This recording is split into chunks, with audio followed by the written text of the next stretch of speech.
عمليات القوة في انتهاك لقرارات مجلس الأمن ذات الصلة بما فيها القرار 2766. لقد تميزت الفترة التي يغطيها تقرير الأمين العام أي النصف الأول من هذا العام بانتهاكات فادحة ارتكبتها قوات الاحتلال الإسرائيلي حولت معها منطقة الفصل من واقع قائم إلى حبر على ورق لا وزن له إلا في وثائق هذا المجلس الذي يعجز عن فرض احترامها.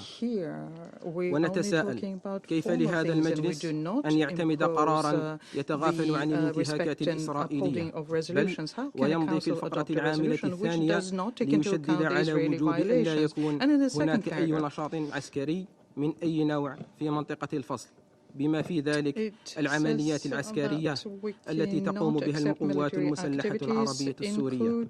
وكيف للقرار أن يسمي أطرافا لم تعد موجودة ويتجاهل الطرف الوحيد الذي يواصل انتهاك القانون الدولي والقرارات الأممية.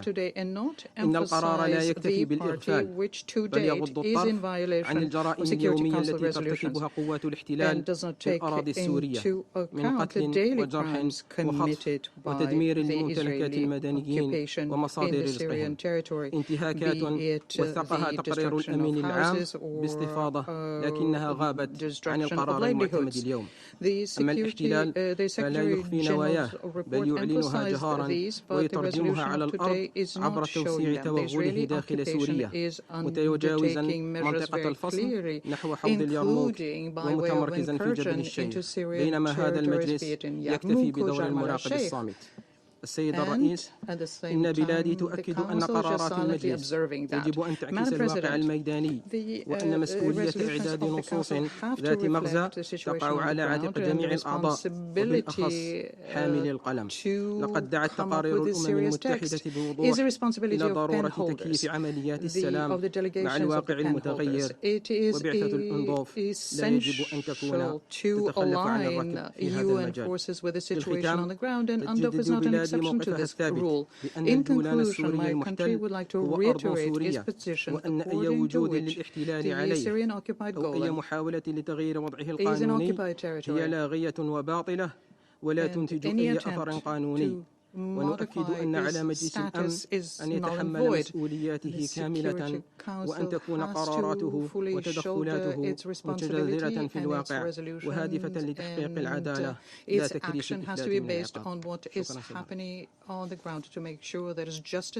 I thank the representative of Algeria for his statement. There are no more names inscribed on the list of speakers. The meeting is adjourned.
The 9,950th meeting of the Security Council is called to order. The provisional agenda for this meeting is the situation in the Middle East, including the Palestinian question. The agenda is adopted. In accordance with Rule 37 of the Council's Provisional Rules of Procedure, I invite the representative of Israel to participate in this meeting. It is so decided. I propose that the Council invite the permanent observer of the Observer State of Palestine to the United Nations to participate in this meeting, in accordance with the Provisional Rules of Procedure and the previous practice in this regard. There being no objection, it is so decided. In accordance with Rule 39 of the Council's Provisional Rules of Procedure, I invite Mr. Khaled Kiari, Assistant Secretary General for the Middle East, Asia, and the Pacific, Departments of Political and Peace-Building Affairs and Peace Operations, to participate in this meeting. It is so decided. The Security Council will now begin its consideration of item 2 of the agenda. I now give the floor to Mr. Khaled Kiari.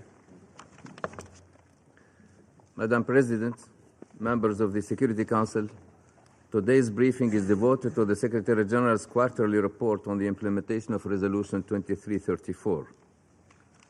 Since the 17th of June cutoff date for the written report, hostilities continued between Israel and Hamas, including Israel Defense Forces airstrikes, artillery shelling, and ground operations across Gaza. The devastating human toll is mounting.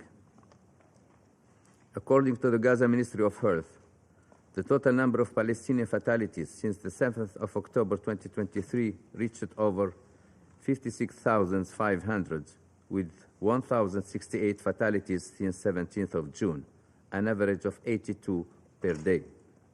On 19th of June, Israeli forces reportedly struck 3 houses in Jabalia, killing at least 14 people from the same family, including 2 children and 1 woman. On 20th of June, 12 people, including 4 women, were reportedly killed when the IDF struck a residential building in Deir al-Balah. Amidst renewed evacuation orders and intensified airstrikes in Gaza City and Jabalia, another larger-scale military operation is expected in the area. According to the Israeli sources, since 17th of June, 9 members of the IDF were killed in hostilities in Gaza, including several soldiers killed when Hamas targeted their armored vehicle with an explosive device. Israel sources reported that more than 1,748 Israelis and foreign nationals have been killed in attacks in or originating from Gaza since 7th of October 2023. 50 hostages, including 1 woman, are still being held captive by Hamas and other Palestinian armed groups in Gaza. Attacks on Palestinians seeking aid continued, including frequent casualty incidents in the vicinity of militarized food distribution points and aid convoys. Since 17th of June, at least 580 Palestinians have been killed either trying to reach Gaza Humanitarian Foundation distribution points or waiting for other aid convoys, according to the Gaza Ministry of Health. On 17th of June, at least 50 people were killed and 200 were wounded in Khan Yunis when an IDF tank opened fire on a crowd of people waiting for World Food Program food trucks. On 24th of June, IDF troops reportedly opened fire near Gaza Humanitarian Foundation sites north of Al Bureij camp and northwest Rafah, killing 49 Palestinians and injuring 197 others. In the occupied West Bank, Israeli security forces continued operations in the northern part of the occupied West Bank. On 25th of June, a 15-year-old Palestinian was killed during an Israeli operation in Al Yamoun, west of Jenin. On the same day, an elderly woman was reported shot and killed by Israeli security forces in the Shufa refugee camp in East Jerusalem. Attacks by Israeli settlers in the occupied West Bank have intensified in recent days. On 19th of June, armed Israeli settlers, in the presence of Israeli forces, reportedly opened fire on Palestinians in the town of Surif, northwest of Hebron, killing 1 and injuring 7 others. On 25th of June, 3 Palestinians were killed during an assault on Kafr Malik, including arson, by Israeli settlers in the presence of the ISF. The following day, Israeli security forces dismantled the nearby Baal Adzor settlement outposts, leading to repeated clashes with settlers over several days. According to Israeli security forces, settlers threw stones at and assaulted Israeli soldiers, and on 27 June, Israeli security forces said settlers attempted to ram a military vehicle and threw stones. with ICSF using live ammunition in response and possibly leading to the injury of a 14-year-old Israeli boy. Madam President, allow me to highlight some of the Secretary General's observations regarding the implementation of Security Council Resolution 2334 during the reporting period. The Secretary General once again strongly condemns the horrific attacks by Hamas and other Palestinian armed groups in Israel on 7 October 2023 and their continued holding of hostages in horrific conditions. Nothing can justify these acts of terror. We remain appalled that hostages may be subjected to ongoing ill treatment and that the bodies of hostages continue to be withheld. The Secretary General also unequivocally condemns the widespread killing and injury of civilians in Gaza, including children and women, and the destruction of homes, schools, hospitals, and mosques. The level of suffering and brutality in Gaza is unbearable. The continued collective punishment of the Palestinian people is unjustifiable. We remain deeply concerned by Israeli military operations in Gaza that render large areas of Gaza uninhabitable. We reject the forced displacement of the Palestinian population from any part of the occupied Palestinian territory, which would constitute a breach of international law obligations. We mourn the United Nations personnel killed in Gaza and strongly condemn the killing of all health and humanitarian personnel and journalists. Following almost 80 days of Israeli denial of entry of all humanitarian and commercial supplies into Gaza, supplies have started to enter Gaza at wholly inadequate levels, which do not meet the massive needs of the population. We call upon Israel to fulfill its obligation under international law and allow the rapid and unimpeded passages of humanitarian relief for civilians in need. We strongly condemn the loss of lives and injuries of Palestinians seeking aid in Gaza, and we call for an immediate and independent investigation into these events and for perpetrators to be held accountable. The United Nations will not participate in any aid delivery modality that does not comply with the fundamental humanitarian principles of humanity, impartiality, independence, and neutrality. I echo once again the Secretary General's call for an immediate ceasefire and the immediate and unconditional release of all hostages in Gaza. Madam President, we remain deeply alarmed by relentless Israeli settlement expansion in the occupied West Bank, including East Jerusalem. The ever-growing settlement footprint contributes to settler-related violence, further entrenches the Israeli occupation, hampers the free movement of the population, and undermines the right of the Palestinian people to self-determination. We are deeply concerned by Israeli government's decision to resume formal land registration in Area C and the serious risk that this will facilitate further settlement expansion and entrenchment. The demolition and seizure of Palestinian-owned structures, including internationally funded humanitarian projects, entail numerous violations of international law and raise concerns about the risk of forcible transfer. The escalating violence in the occupied West Bank is alarming. Military operations by Israeli security forces in the northern West Bank have resulted in high levels of fatalities, including women and children, significant population displacement and destruction of homes and infrastructure, particularly refugee camps. We are concerned that the Palestinian Authority continues to face a deepening fiscal crisis that threatens to further undermine Palestinian institutions and basic service delivery. Increased Israeli clearance revenues, deductions, and measures that introduce instability to the Palestinian financial sector should be urgently resolved.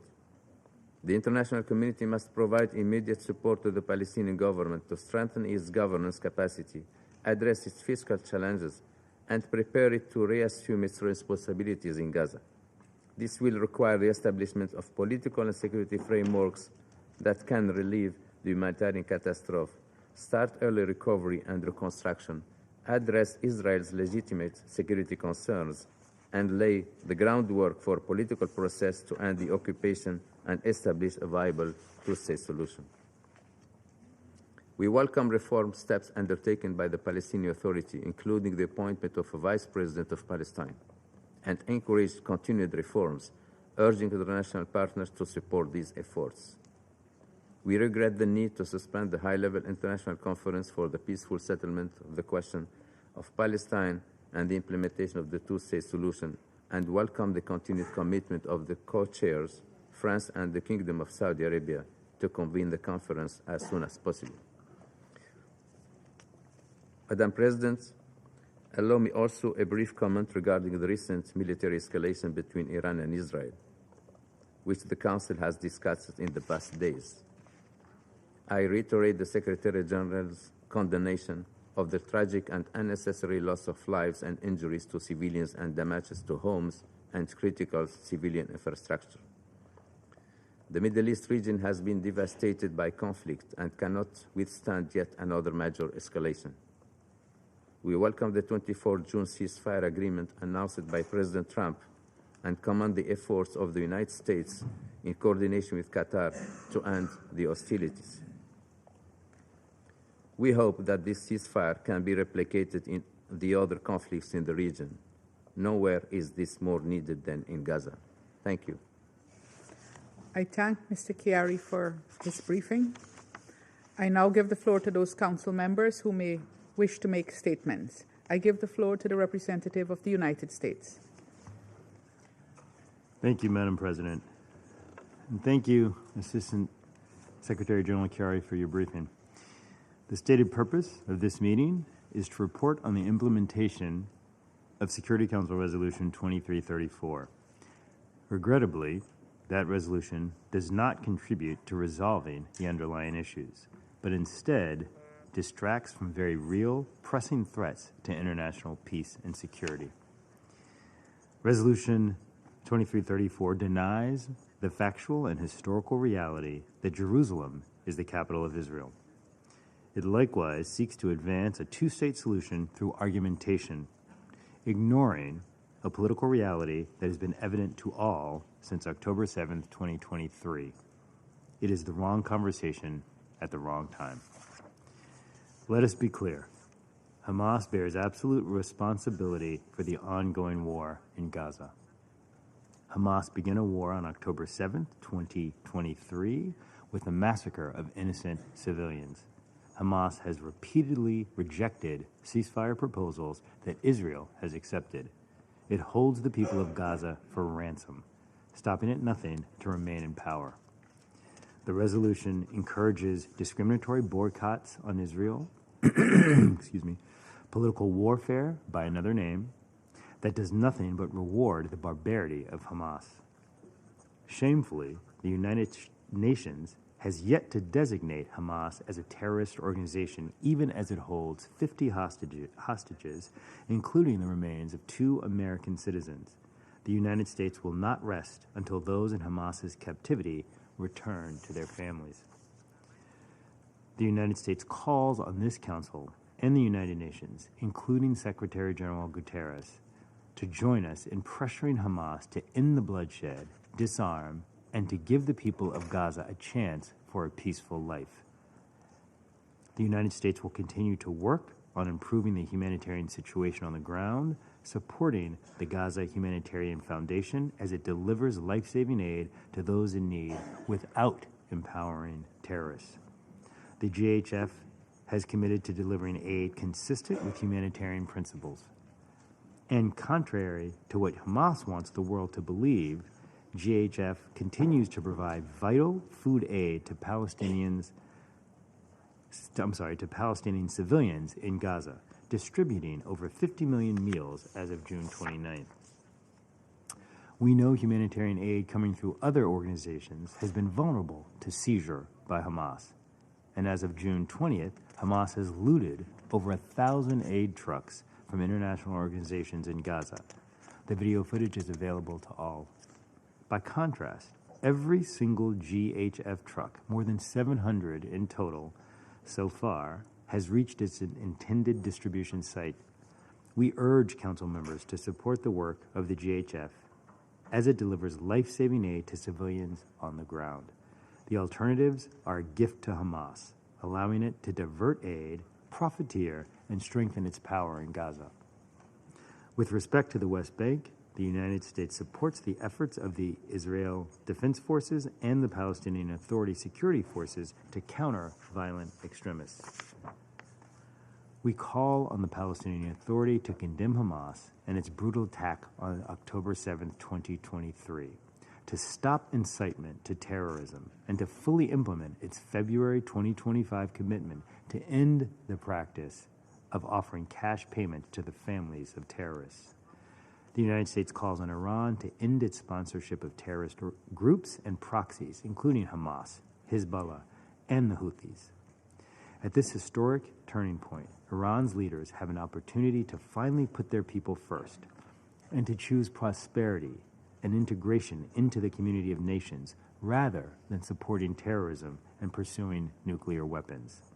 We state again, Iran will never have a nuclear weapon. The United States will continue to work tirelessly with Israel and our Arab partners to create a brighter and more prosperous future for all the region's people. And with that, I thank you, Madam President. I thank the representative of the United States for his statement, and I give the floor to the representative of Somalia. Thank you, Madam President. At the outset, I wish to extend my sincere appreciation to ASG Kiari for his comprehensive briefing. Thank you.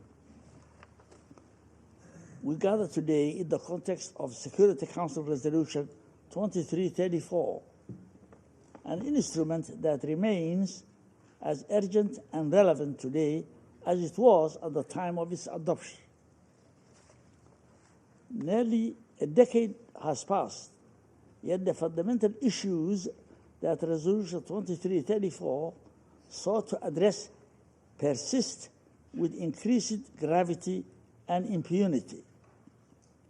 The Council's message was unequivocal. Settlement activities in the occupied Palestinian territory, including East Jerusalem, are devoid of legal validity and constitute a flagrant violation under international law. That position was further supported by the International Court of Justice advisory opinion of July 2024, which called for the cessation of such activities. Regrettably, recent developments on the ground have deepened our collective concern. We have observed a marked acceleration in settlement expansion, including new construction and the retroactive legalization of outposts, actions that undermine the territorial outcome of a negotiated settlement.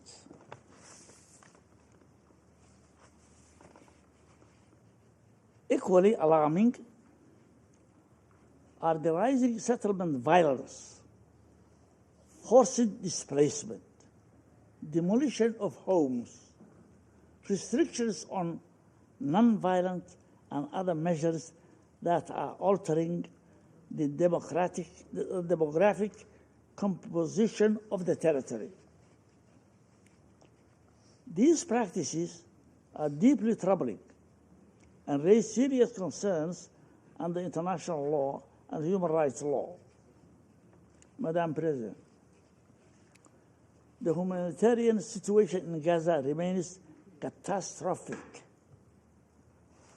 The ongoing obstruction of aid, the targeting of civilian infrastructure, and the collective punishment of a besieged population must come to an end.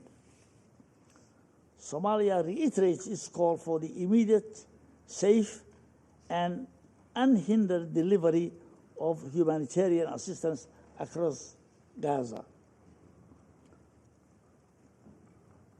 Such actions are incompatible not only with the spirit of and letter of Resolution 2334, but also with the obligations set forth under the Fourth Geneva Convention. The credibility of our international system is intrinsically linked to the genuine implementation of resolutions adopted by this august body.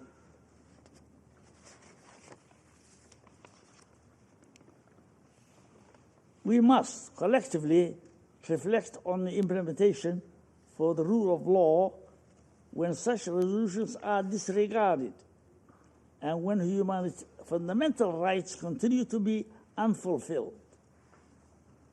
In this context, we call upon the occupying power to comply with its legal obligations and to refrain from actions that diminish further the prospects for a viable two-state solution, where two states can live side by side in peace and security within internationally recognized borders.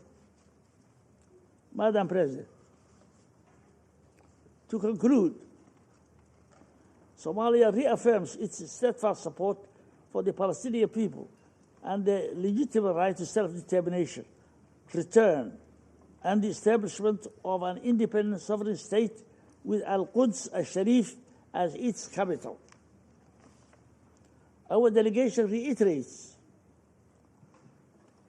its call for an end to the occupation and the reaching of an immediate and permanent ceasefire.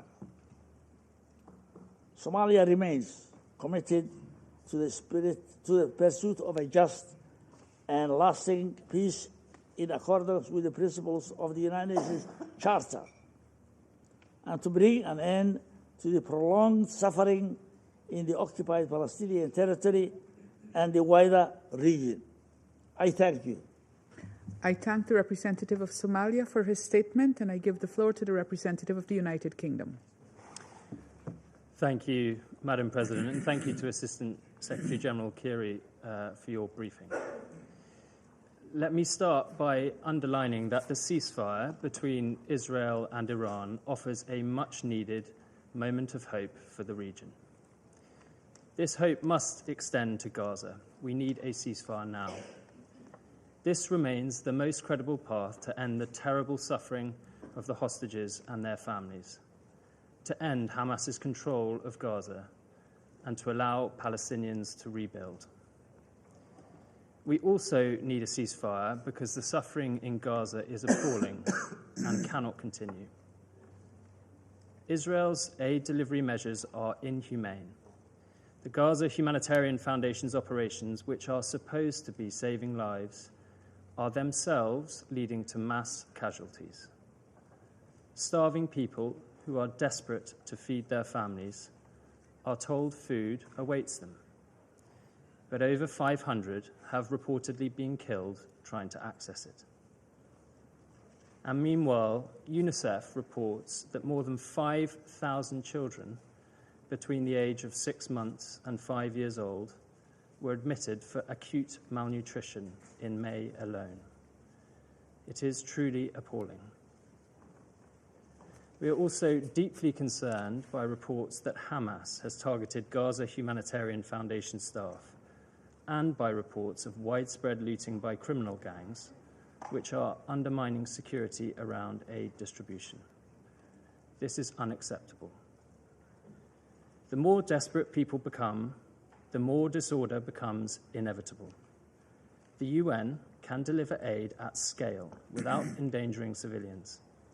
Israel must let the UN save lives, open all access routes, and allow fuel into Gaza. In addition, humanitarian workers need to operate in safety. Just last week, another ICRC staff member was killed, a tragic reminder of the risks they face. We have repeatedly called for credible Israeli investigations into Israel's killing of aid workers, including World Central Kitchen, the Palestinian Red Crescent, and the UNOPS strike. Israel must provide accountability for these terrible actions and ensure they are not repeated, in line with its obligations under international law. Finally, amidst the bloodshed in Gaza, the situation in the West Bank is also deteriorating.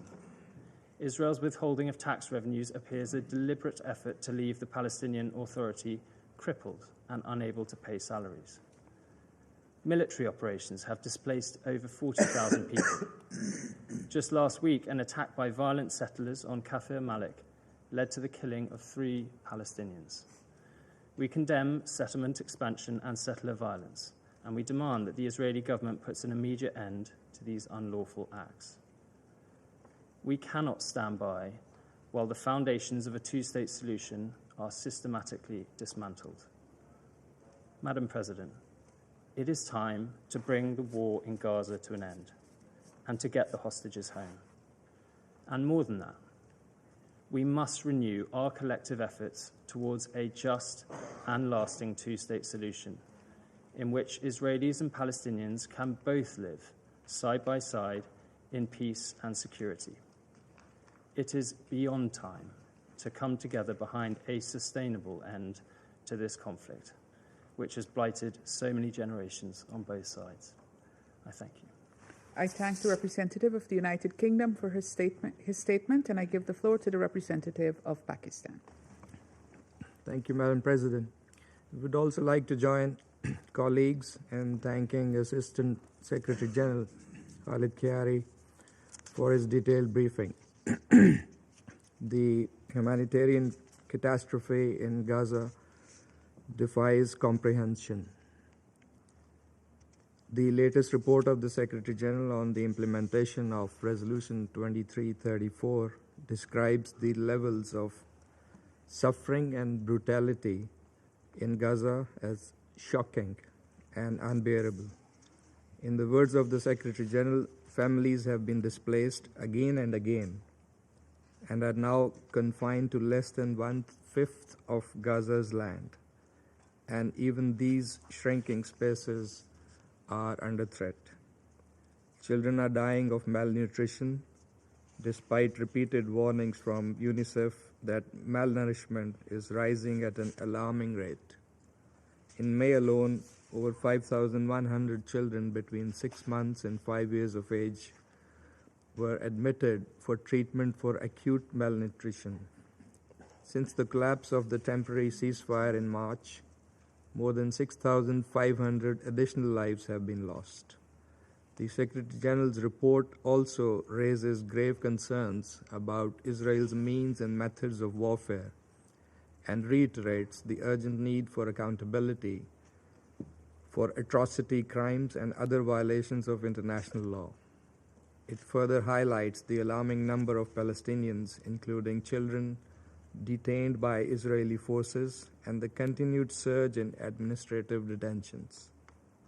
These are very disturbing developments. Madam President, the so-called new aid distribution mechanism is not only contrary to international humanitarian law and human dignity, it places starving civilians in direct danger, forcing them to cross active combat zones in search of food and water. The result is a grotesque cycle of horror.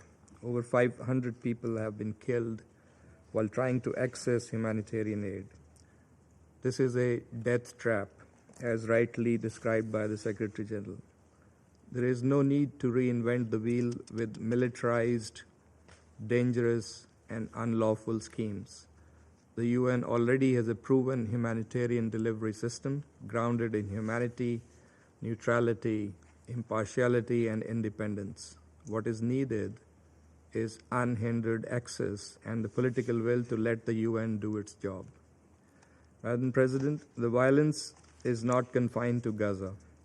In the occupied West Bank, including East Jerusalem, Israel has intensified its military raids, expanded illegal settlements, and enabled unchecked settler violence.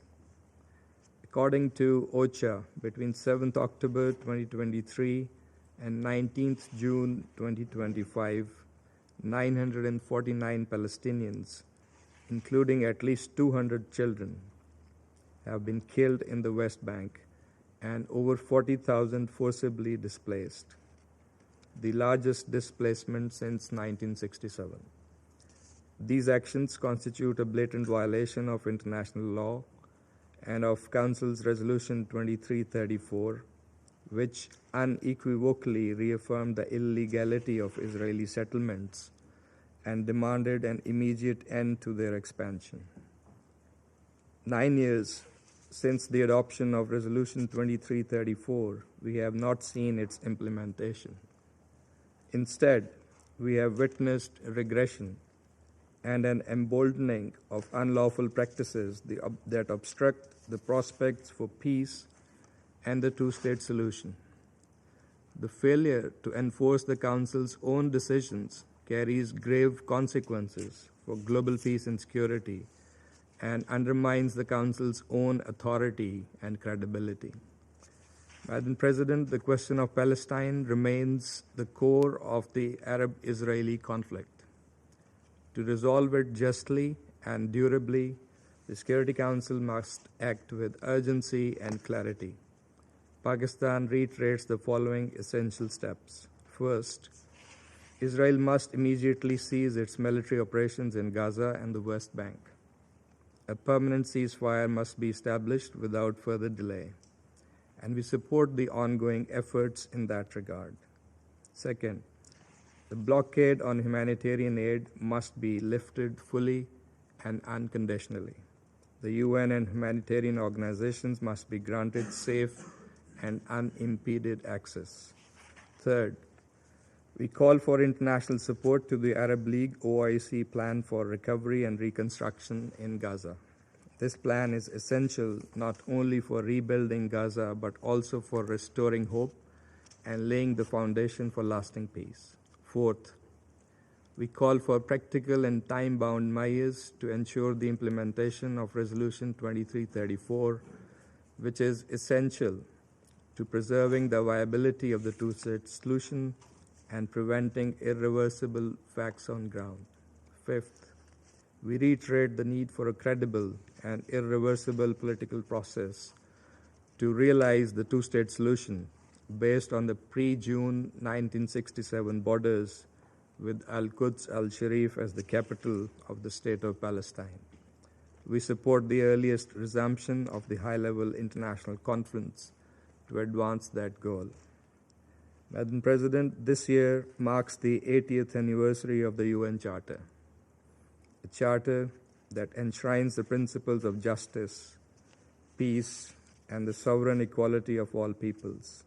Yet, in Gaza and across the occupied Palestinian territory, we see the most fundamental tenets of that charter continue to be trampled upon with impunity. The Council must not remain a bystander. It is imperative to address and tackle the root cause, to bring an end to the illegal Israeli occupation of the Arab territories. It is disingenuous to put the blame elsewhere. It is time for credible action to reaffirm our shared commitment to a just and lasting peace in the Middle East. I thank you. I thank the representative of Pakistan for his statement, and I give the floor to the representative of Slovenia. Thank you, Madam. Thank you, Madam President. I also thank Assistant Secretary General Kiari for his briefing. Madam President, last Friday we celebrated 80 years since the adoption of the UN Charter. At the closing ceremony in San Francisco, wise words were shared by President Truman, and I quote, "We all have to recognize, no matter how great our strength, that we must deny ourselves the license to do always as we please. No one nation, no regional group can or should expect any special privilege which harms any other nation. If any nation would keep security for itself, it must be ready and willing to share security with all." End of quote. Colleagues, with the world's attention shifting to another major crisis in the Middle East, horrors for Palestinians continued spiraling out of control. They continue to be killed and injured, including while seeking aid in Gaza. I repeat, civilians are being killed while simply trying to receive aid amid life-threatening famine. They are forced to flee time and again, although no place in Gaza, as we know, is safe for civilians. Yesterday, we witnessed another wave of deadly attacks on shelters and displacement camps, while new evacuation orders were issued. All humanitarian aid and commercial supplies were entirely blocked from entering Gaza. From inflammatory rhetorics of officials to visits to holy sites in Jerusalem and entering UNRWA premises, the list of destabilizing actions is growing each day. Israel planning authorities advanced thousands of new illegal housing units, and Security Cabinet approved recognition of 22 new illegal settlements. Additional steps to weaken the Palestinian Authority, in particular through its precarious financial situation, are deeply disturbing. Operations, demonstrations, clashes, airstrikes, closures, forced displacement, and settler violence continued in the West Bank. Demolitions and seizures of Palestinian-owned structures, as well as fragmentation of Palestinian communities and movement restrictions, carried on. We condemn the loss of civilian lives stemming from violence, as well as actions in sharp contradiction to the ICJ advisory opinion of July 22, 2024, which clearly outlined the obligation to end the illegal occupation. We regret that the conference on two-state solution was postponed. We firmly support the co-chairs and reassure our continued commitment to the two-state solution. We hope the new date will be identified soon. In light of this, Slovenia is taking concrete steps, both on bilateral level as well as in cooperation with other countries. Madam President, let me clearly state that we deny the license to do as one please. We deny that might is right. We believe in peace anchored in the Charter, international law, and diplomacy. International law, including international humanitarian law, must be respected. Aid restrictions must be lifted. Humanitarian workers must be allowed safe access to all in need. Hostages must be released, and truly genuine efforts for peace must take place. We concur with Secretary General that untold horrors in Gaza must not be forgotten. Slovenia restates its call for immediate and unconditional ceasefire in Gaza. Slovenia is of the view that 80 years on, our Charter continues to be the cornerstone of our international community. To go back to where I started, there are no special privileges to harm nations or civilians, and this should be particularly clear to any member of this organization. I thank you. I thank the representative of Slovenia for his statement, and I give the floor to the representative of Sierra Leone. Thank you, Madam President. I would also like to thank Assistant Secretary General for the Middle East, Asia and Pacific, Mr. Kiari, for his insightful briefing on the report of the Secretary General's Resolution 2334. We acknowledge the findings and observations of the Secretary General on the provisions of the resolution. A review of the reporting period highlights the severe consequences of non-compliance with UN Security Council resolutions, including Resolution 2334. This resolution, which is unequivocal in outlining Israel's legal obligations to protect all civilians and settlement activities, as well as other policies and practices that serve as an obstacle to lasting peace and the two-state solution, has not been implemented. The Gaza Strip and the West Bank continue to experience a concerning decline in their security, humanitarian, and political situations.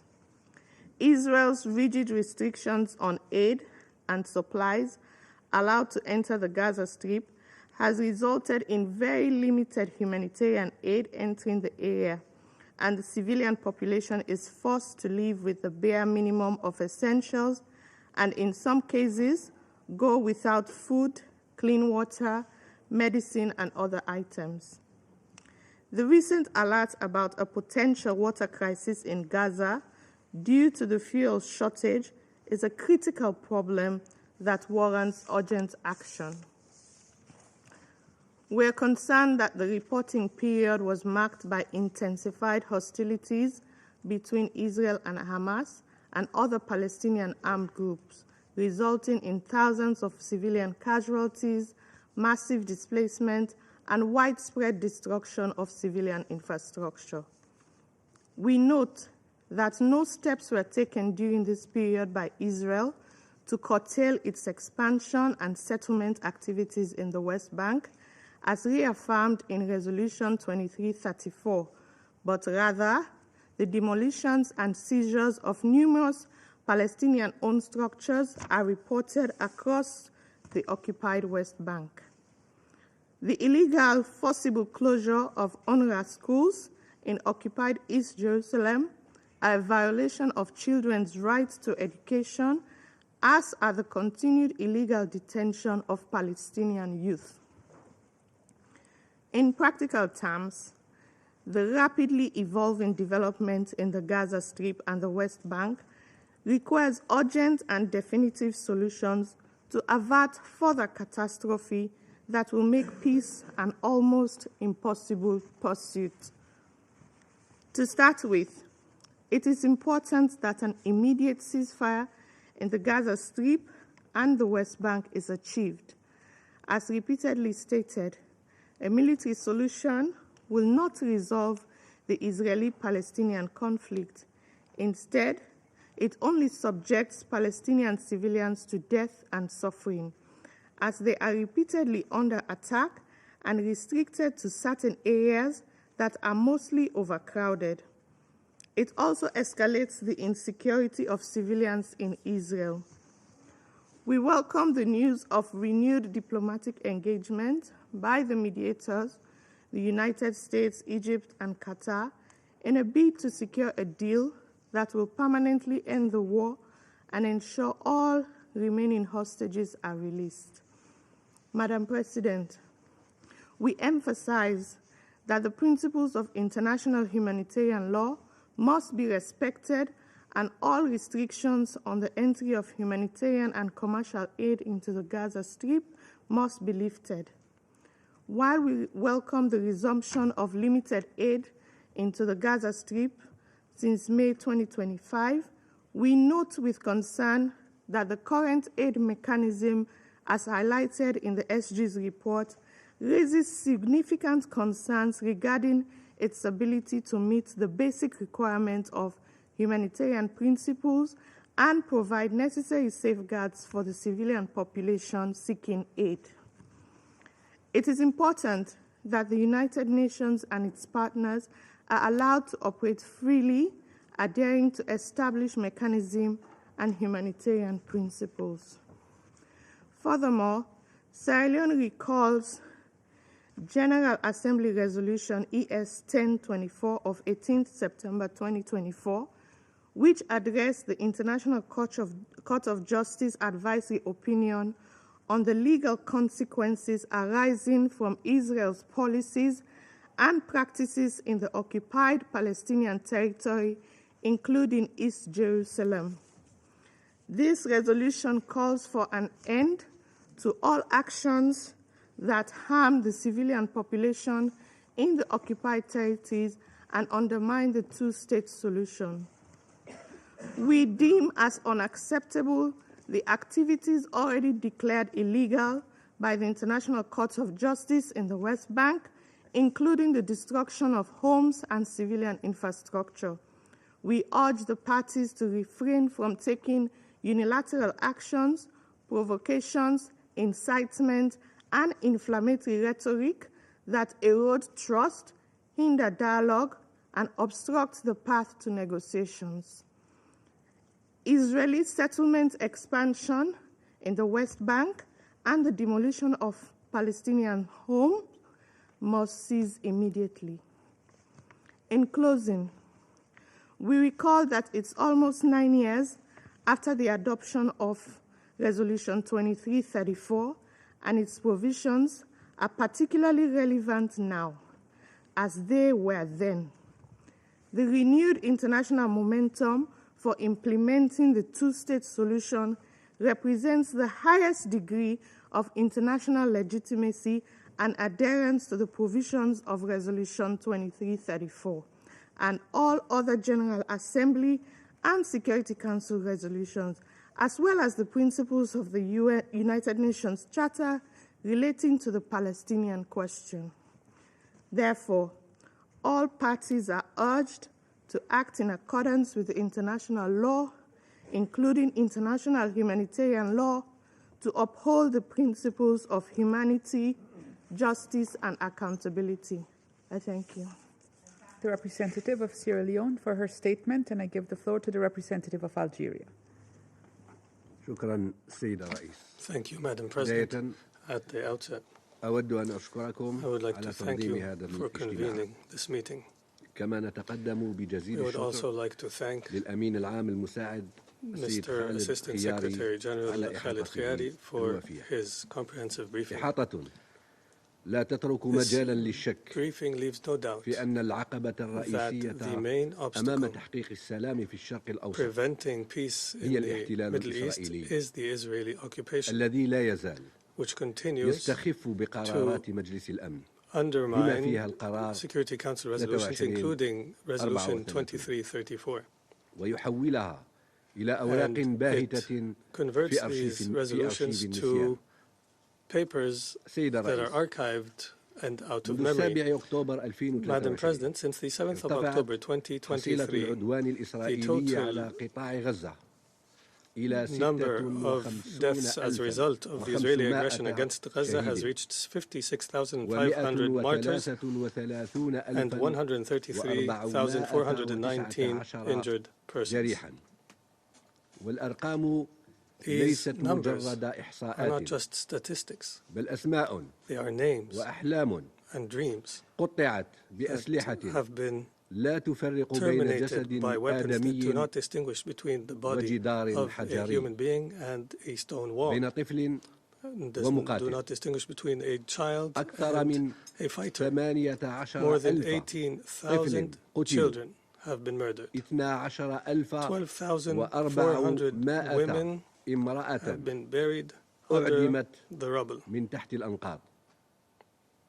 4,000 مسن 4,000 older قتلوا وهم persons have ينتظرون been killed لقمة while أو waiting دواء. for a bite of food 11,000 or ومائة medicine. مفقود 11,200 missing persons, 4,700 including 4,700 من الأطفال children and والنساء. women. Until من today, يقنعنا who can أن convince us هؤلاء that these people كانوا يشكلون خطرا represented a على أمن threat الاحتلال؟ to the security of occupation? أي عقيدة of the عسكرية occupation? What military doctrine قصف allows المهدي the bombardment of والرضيع؟ children and babies? إنه القتل لأجل This القتل. is killing for the sake of killing. ديدن المحتل That's the وميثاق mantra المجرم. of the occupier and the charter of the وفيما criminal. الأجساد And تتمزق while bodies are torn تبقى apart, بطون الغزيين stomachs خاوية. of the Gazans remain الجوع empty. يستخدم سلاحا Starvation is وسوء being التغذية used as a weapon. بلغ كل And فلسطيني malnutrition في has غزة، affected every single حتى Palestinian أن in بعض Gaza, الأطفال to the قضوا extent that جوعا some children لا من نقص في الحليب have faced بل من hunger not فائض because في of الإجرام. a lack of فمن يقنعنا milk, but because of أن a منع حليب surplus الأطفال of crime. يخضع Who can convince us لاعتبارات that baby عسكرية formula is بل هو subject to انعدام military considerations? للإنسانية. It is a lack of humanity. وفي خضم المجاعة And تهان while كرامة the الفلسطينيين famine proceeds, على أبواب ما the سميت dignity of زورا Palestinians are humiliated at the مراكز gates of توزيع what المساعدات are called the التي aid distribution centers تحولت that have إلى been مصائد transformed into death موت. traps. أكثر من 600 More فلسطيني than قتلوا 600 Palestinians have been و4,000 murdered and 4,000 آخرين جرحوا others have been أثناء injured السعي during خلف their اللقمة. pursuit for ورغم food. ذلك And يصرح بعض however, مسؤولين despite this, الاحتلال some بوقاحة إن دخول occupation المساعدات officials إلى غزة very عار audaciously ينبغي state that إيقافه. the entry of لا تعليق. aid into Gaza is a disgrace that ومثل ما must أشار الأمين end, العام not just للأمم suspended. المتحدة And إن as البحث the عن Secretary الغذاء General has لا indicated, يجب أن يكون حكما بالإعدام. pursuit of سيد food الرئيس. must not be a death sentence. نريد جوابا Madam وتفسيرا President, we من would أولئك like an answer and الذين explanation لا from يعتقدون those who do أن not الأوان believe قد آن that it is yet time لوقف هذا النزيف. for ceasing أولئك this الذين bloodshed. لا Those يعتقدون who do not أن believe الأوان قد that the آن لوقف time النار has come for a وفتح ceasefire المعابر and for بدون an شروط unconditional opening of وإيصال the المساعدات crossing بلا points إذلال and the delivery of ومحاسبة the assistance القتلة without humiliation and الذين holding the جعلوا من murderers غزة accountable who have مقبرة للطفولة converted Gaza والعدالة into a cemetery والضمير. for childhood, justice, and إن conscience. شفاء غزة The healing لن of يكون Gaza is بمسكنات not through painkillers, بل بخطى but through جماعية مسؤولة responsible collective نخطوها measures معا that we take لا together, منة not out بل of the وفاء kindness of our hearts, للإنسان. but out of the duty سيد and الرئيس our humanity. Madam أما President, بالضفة الغربية in the West Bank, فالحال ليس أحسن منه. the situation is not better than that in Gaza. إسرائيل لم تكتفي بعد Israel بل تريد أن has not تمسح had enough, الذاكرة but it wants to erase وأن our تدفن memory الرواية and to وأن bury the تحاصر narrative الكرامة and to تسن continue the القوانين humiliation.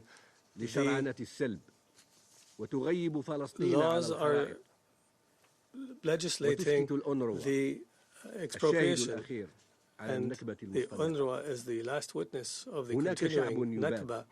A people are وهنا being مجلس يصدر قرارات killed and لا ينفذ exterminated, منها and سوى the council here issues القرار resolutions that are not implemented. 34 Resolution الذي 2334 أعلن that أن has الاستيطان announced لا شرعية that له the settlements are يهان not كل يوم legal is being فوق تراب humiliated فلسطين. every day on في 3 the أشهر soil فقط of Palestine. In only 3 وثق months, التقرير ما يلي the reports have documented the 47 following. فلسطينيا 47 قتلوا برصاص قوات Palestinians were الاحتلال killed by بينهم the gunfire of the occupying forces, 1124 including children, and جريحا منهم 1,224 injured persons include 223 people ومنهم who have been hit by live fire, 181 طفلا including 231 أكثر children. من 2,000 More than 2,380 عملية 2,380 اقتحام واعتقال excursions and arrests, و1,500 and معتقل بينهم 1,500 detainees, including 76 children. 70 children, 70 Palestinians have entered the prisons of the دون محاكمة of Israel without trial. 453 مبنى فلسطينيا More than 700 Palestinian buildings have been demolished in the West Bank, leading to the displacement of 599 people, including 308 children. أما الاستيطان As for فشبحه settlement يمتد activity, its ghost is 6,570 extending. 6,570 settlement تم units الترويج لها were في مناطق promoted جيم in Area C, والاعتراف ب 22 مستوطنة and جديدة 22 new settlements have وإحياء been سياسة تسجيل approved, الأراضي and لا the لتثبيت الحقوق policy of land registration has been revived to وإرهاب not to المستوطنين confirm rights but to بلغ erase rights. مستويات And the غير violence of مسبوقة. settlers has فهم reached unprecedented تحت levels. حماية الجنود Under the protection يختطفون of soldiers, الأطفال they kidnap كما children, حدث في as has بيت happened فوري in ويحرقون Beit الحقول Forig, and ويهدمون they البيوت واعتقلوا burn أكثر من 30 فلسطينيا land and attack وخلال الأسبوع Palestinians. المنصرم And during just the last وثقت week, الأمم the المتحدة UN has documented هجوما من قبل an attack المستوطنين by بمن settlers, فيهم including مسلحون armed برفقة persons القوات الإسرائيلية accompanied by Israeli على forces قرية كفر مالك against the village of قتل Kafr Malik, فيه where 3 ثلاثة Palestinians have been murdered وأصيب and آخرون others have been مع injured, إبرام النار and في منازل كان بداخلها homes أشخاص. were set ablaze فأي while سلام هذا their residents were الذي inside.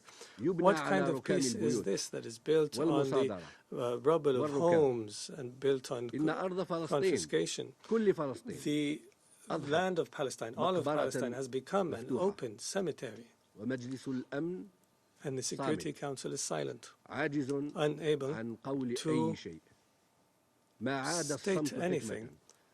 حكمة Silence صار is no longer wisdom, شراكة it is complicity. فإما أن تحمى الشرعية الدولية Either we protect international أو law or موتها announce رسميا.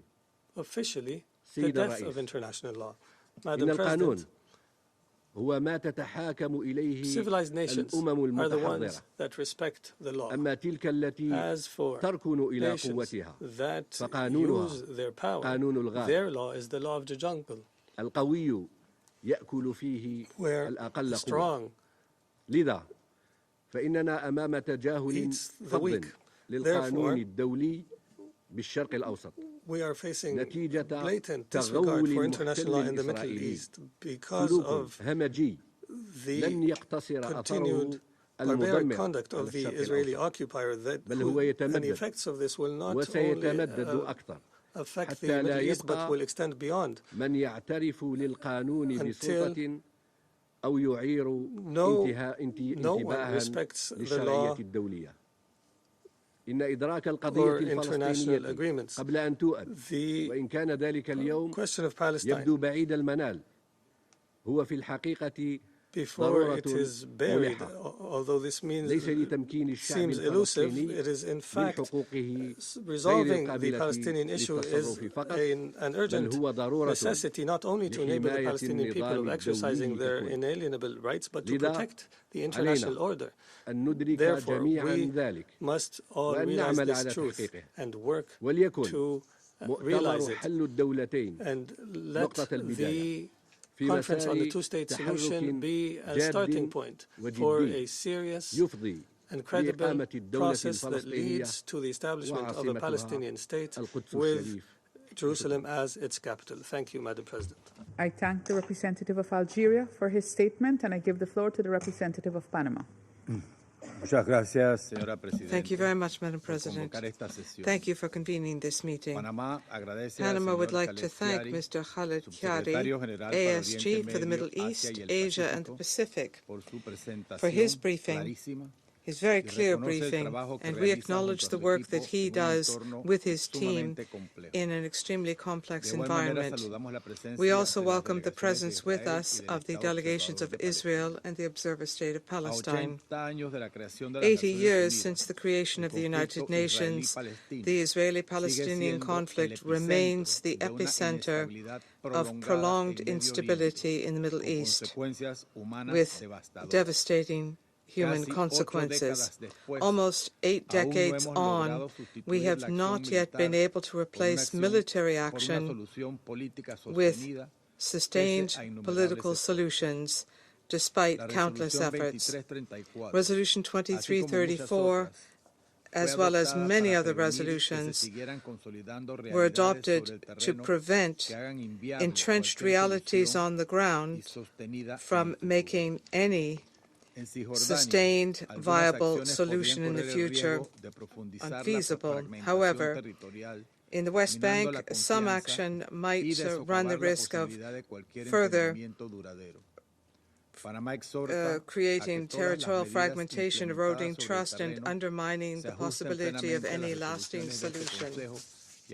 Panama would appeal for all measures implemented on the ground to align fully with the resolutions of this Council and the provisions of international law. Madam President, while the situation in the West Bank remains disturbing, what is taking place in Gaza has reached even more extreme levels of human suffering and devastation. According to data, more than 5,500 Palestinians have lost their lives between March and June, and the total number of victims since October 2023 has already exceeded 56,000 people, most of them women and children.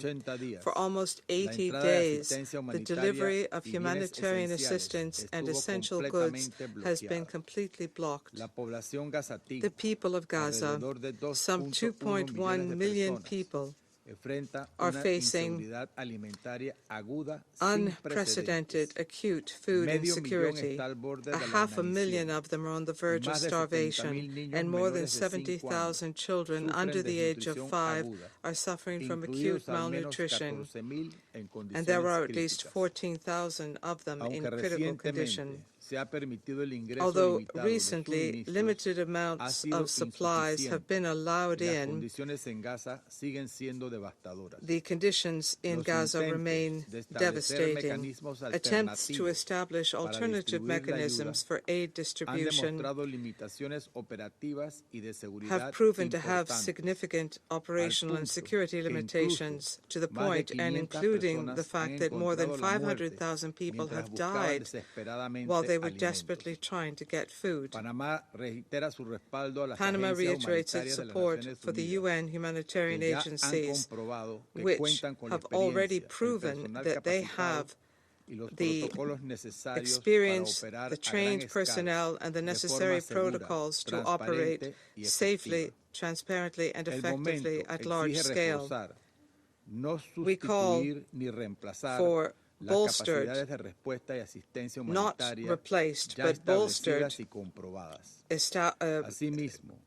assistance and response capacities that have already been established. And at the same time, it is the duty of all parties to guarantee the effective protection of civilians, of humanitarian personnel, and of civilian infrastructure, as well as of UN installations.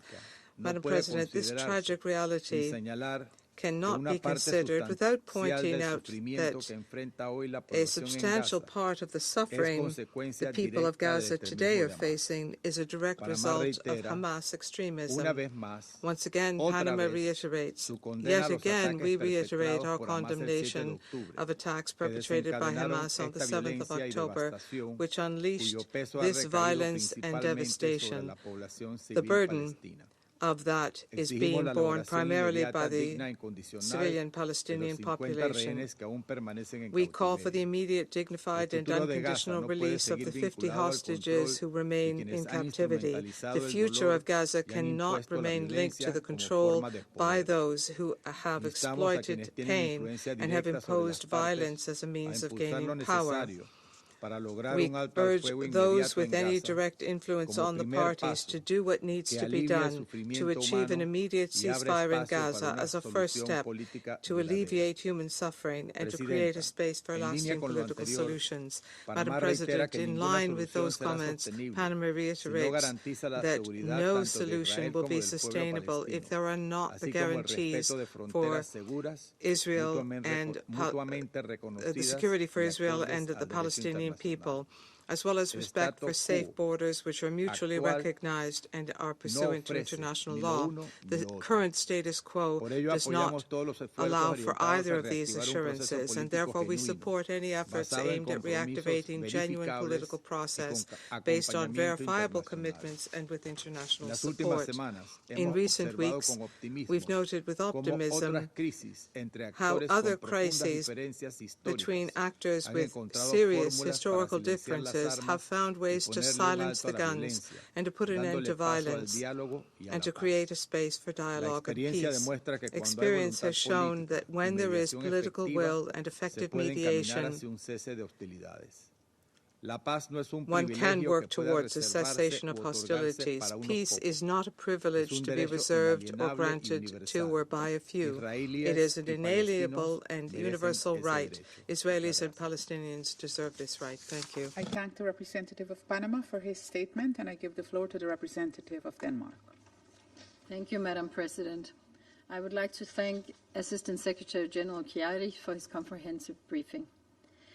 In the midst of regional escalation and a continued deepening of the suffering in Gaza, the situation in the West Bank, including East Jerusalem, risks being overlooked. With each Council review of the implementation of Resolution 2334, the situation, unfortunately, appears to have deteriorated further. As our briefer described, just in the few months since the Council's last deliberations on Resolution 2334 in March, Israel has approved several new settlements. There have been widespread movement restrictions, extensive security operations, arrests and detentions in the West Bank. There are also reports of the forced displacement of several local communities, as well as demolition orders of Palestinian-owned structures, including in East Jerusalem. Such actions have led to the displacement of over 41,000 Palestinians in the West Bank. Denmark remains concerned about these developments. We are furthermore concerned about an incident involving Israeli soldiers firing warning shots near diplomats during an official visit to Jenin camp in the West Bank. This is completely unacceptable. We emphasize that the safety and inviolability of diplomats must be respected at all times. We join the Secretary General and others in urging Israel to conduct a thorough investigation of the incident and to take any measures preventing any other such incidents to take place. Madam President, the Israeli government's decision to construct a bypass road between the two Palestinian towns of Al-Isaira and Sayyem is of great concern. To quote the Secretary General's report, the move is designed to reduce Palestinians' presence in the area while facilitating access to settlements. Denmark reiterates the Israeli settlements are a clear violation of international law. They push Palestinians into isolated enclaves, making it virtually impossible to form a connected and viable land for a future Palestinian state. Denmark rejects settler violence, forced displacement, demolition of Palestinian property, and seizing of Palestinian land. Denmark further calls for the full implementation of 2334 and the ICJ's advisory opinion. According to the ICJ, policies, practices, and other measures that seek to bring the occupied territory under Israel's permanent control constitute acts of annexation contrary to international law. We remain greatly concerned with the deteriorating financial situation of the Palestinian Authority and call on Israel to urgently release the withheld tax revenues it collects on behalf of the Palestinian Authority.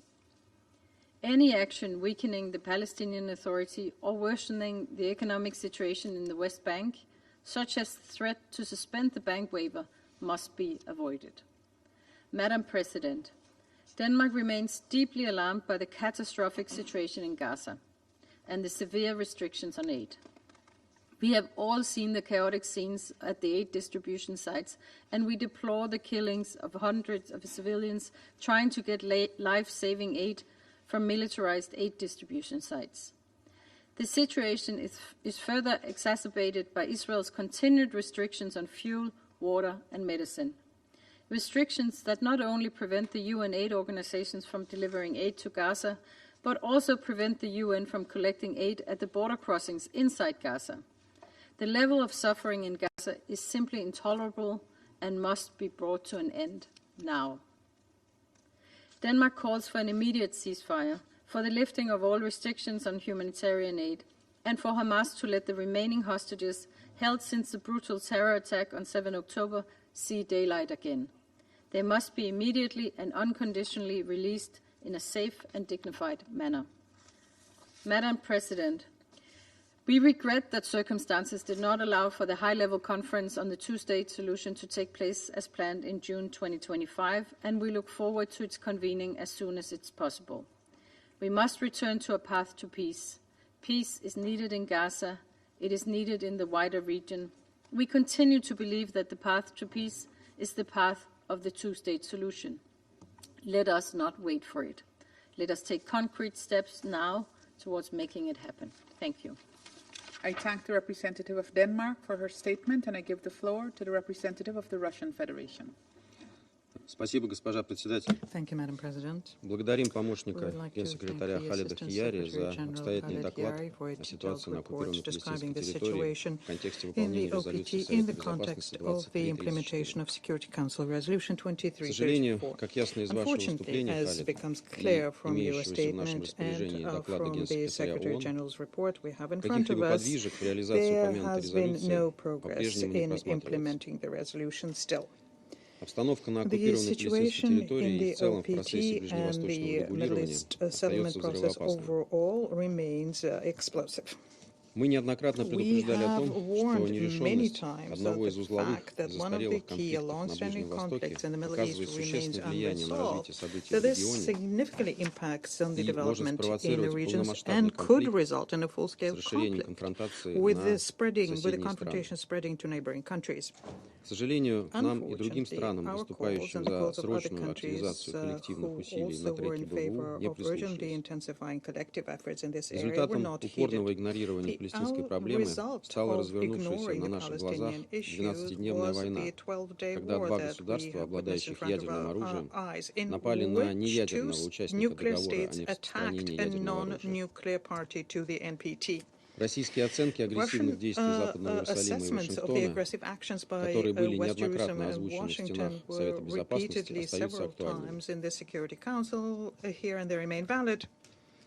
Госпожа председатель, сегодня же хотели бы напомнить, что одной из главных причин, блокирующих перезапуск мирного процесса между палестинцами и израильтянами, по-прежнему является планомерная политика израильских властей по расширению своего незаконного присутствия на западном берегу реки Иордан, включая Восточный Иерусалим.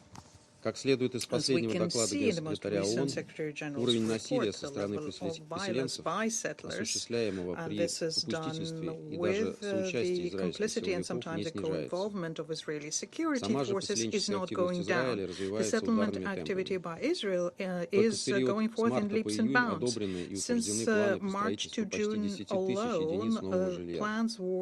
Кроме того, в конце мая Минобороны еврейского государства дало отмашку на легализацию of Israel green-lighted the legalization of 22 new settlement blocks. At the same time, the leadership of the Ministry of Defense is not even hiding the fact that these steps are strategically important for them from the viewpoint on preventing the creation of Palestinian state. At the same time, the practice of demolishing and confiscating Palestinian homes on the West Bank continues. According to the UN data, in the last 3 months alone, there were more than 500 such cases. We are astounded by the fact of numerous international law violations, but also by the cynical and humiliating methods that Israel uses. Frequently, the Palestinians have to demolish their own homes with their own hands, and they have to pay the astronomical bills for the service of destroying their homes. The systematic stance to have a creeping expansion through broadening the control of Israel of the West Bank is accompanied by provocative calls by the leadership of the Israel to fully cleanse Gaza and have the Israeli settlements returned there. In this context, we share the assessments by Antonio Guterres when he says that such an ethnic cleansing is unacceptable. And we share the calls to Israel to reject the forced displacement of Palestinians and to immediately end the illegal presence throughout OPT. Madam President, once again, we have to state that Israel is acting without any regard to the catastrophic humanitarian consequences for ordinary Palestinians. A good example of that is what is happening in Gaza. There, for almost 3 months, they received no humanitarian assistance while the hostilities continued. The number of victims and the scope of destruction as a resulting from the Israeli military operation is shocking. About 55,000 Palestinians died, about 125,000 wounded, out of them 50,000 are children. The civilian infrastructure in the Strip is basically all destroyed. 80% of the territory is declared to be a no-go area by the Israelis. 470 humanitarians were killed, including more than 320 UN staff. Нападение Хамас 7 октября 2023 года, которое мы осудили с самого начала, which we condemned from the very beginning, can in no way serve as justification for the cruel and disproportionate actions by the Israeli leadership against the peaceful Gazans. Unfortunately, we can't expect that the day will soon come when we will stop being horrified when we read the daily OCHA information about the new victims of Israeli operations in Gaza. Immediately after the news that there was a ceasefire agreement with Iran, the General Staff of the IDF stated that they had plans to concentrate on the hostilities in the Strip. The same goals are being voiced there that we heard more than 600 days ago, including the release of hostages. And this is while we all understand that the return of the Israeli hostages can only be done when there is an immediate and unconditional ceasefire. It's only after that that it will be possible to stabilize the situation in the Strip. I would like to recall in this context here that such ways of conducting hostilities as using famine as a weapon of war, forced displacement of people, and total blockade can be qualified as crimes of war and crimes against humanity with accompanying legal proceedings and prosecutions. Colleagues, it's no secret that the key factor which ensures that Israel has a free hand in Gaza is a position taken by Washington. The United States not only provide the Israelis with an international cover when they block any Security Council draft resolutions, when there is even a hint of criticism of the Israeli authorities, but they also continue pumping their ally in the Middle East with new weaponry and military equipment. According to the information we have, during the 600 days in Israel received 800 aircraft, 140 ships with 900,000 tons of military cargo. No comments needed here. Madam President, in conclusion, I would like to underscore and say that against the background of a broadened in the OPT and particularly in Gaza tragedy, there are greater expectations for decisive steps on behalf of the UN and international community as a whole to recognize Palestine and to also protect specialized humanitarian agencies, UNRWA first and foremost. In this regard, there are great hopes which are being pinned on the international high-level conference in support of the two-state solution in New York, which was to be organized in June and which is provided for in 2 GA resolutions. We expect that the Saudi Arabian and the French co-chairs will decide and announce the new date of the forum, and the Secretary General will provide all the support needed to prepare and organize this conference. I thank you. I thank the representative of the Russian Federation for his statement, and I give the floor to the representative of China. Thank you, President. I thank ASG Kiari for his briefing. At present, the Middle East is mired in serious turmoil. Just after Israel and Iran reached a fragile ceasefire, Israel launched an attack on southern Lebanon, resulting in casualties. Meanwhile, the suffering of the Palestinian people continues to intensify. In Gaza, the humanitarian catastrophe has long defied description. Just since the resumption of the Israeli military offensive on March the 18th, over 6,000 people have died, and 80% of the territory has been put under emergency evacuation orders.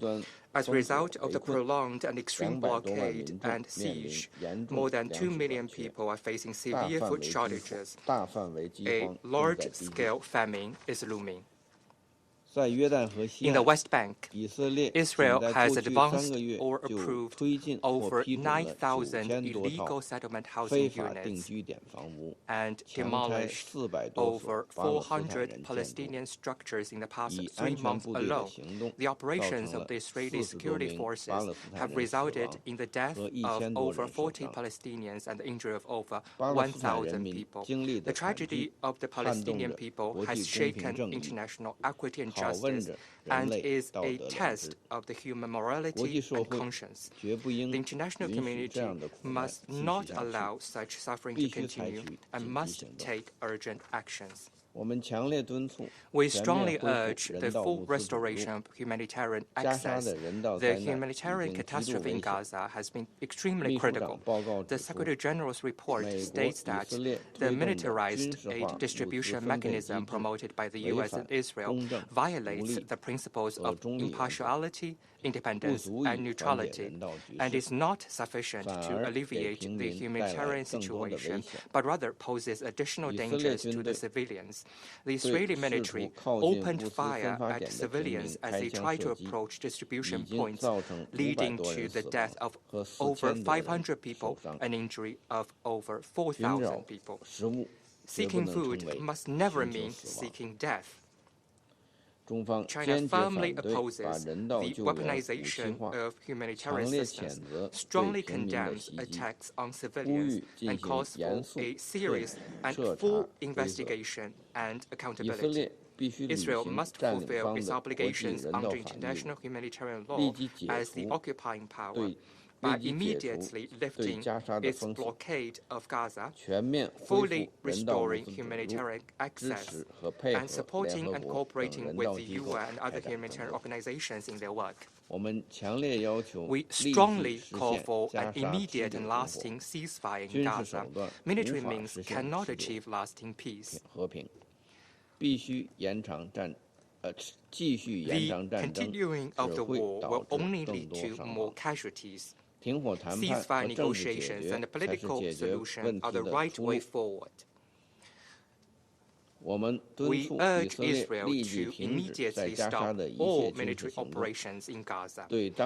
Countries with significant influence on the parties concerned should act in an impartial and responsible manner and take practical actions to promote a ceasefire.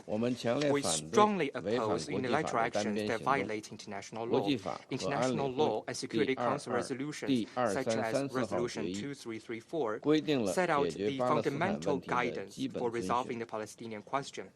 Israel has continued to advance its settlement policy in the West Bank, resumed the land registration Area C, demolished Palestinian homes, condoned settler violence, and expanded its military operations. Such actions violate international law and Council resolutions and erode the foundation of an independent Palestinian state. We call on Israel to cease its attacks and settlement activities in the West Bank, curb settler violence, and lift restrictions on Palestinian banks.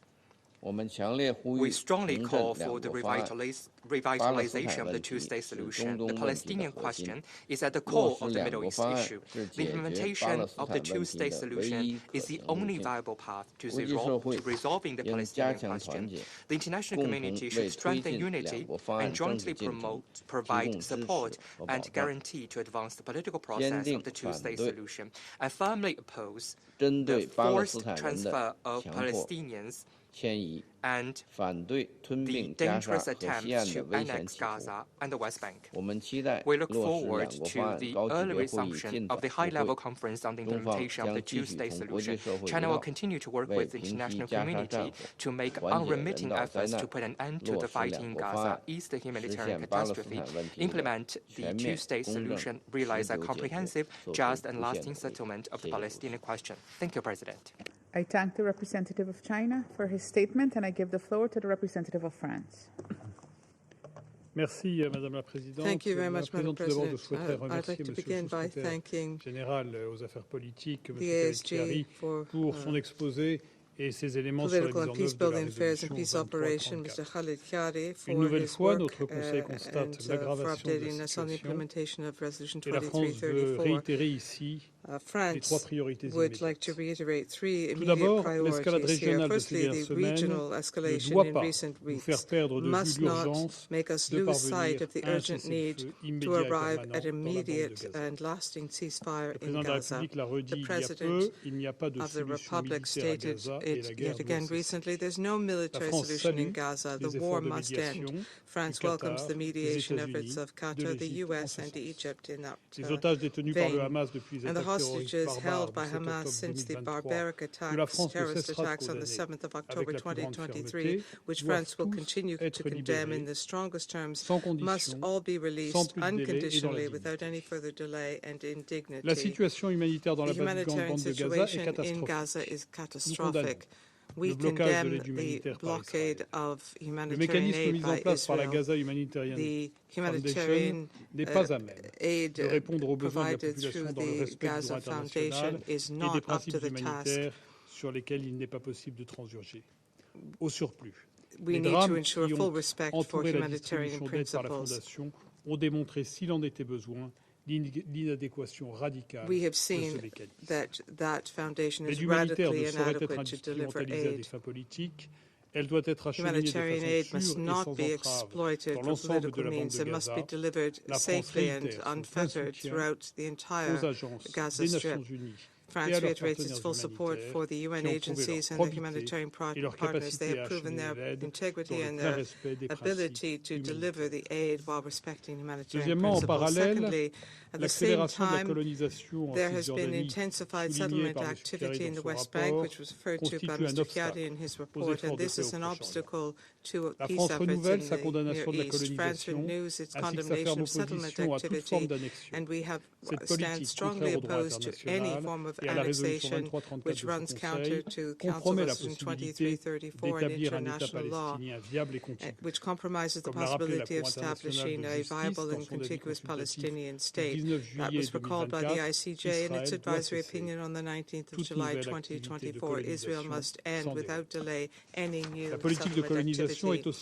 Settlement policy is also a factor for tensions on the ground. Attacks by Israeli settlers in the West Bank against the Palestinian population have increased. At least 4 Palestinians have been killed in recent days in these attacks, and France calls on the Israeli government to act decisively to put an end to this violence carried out by settlers.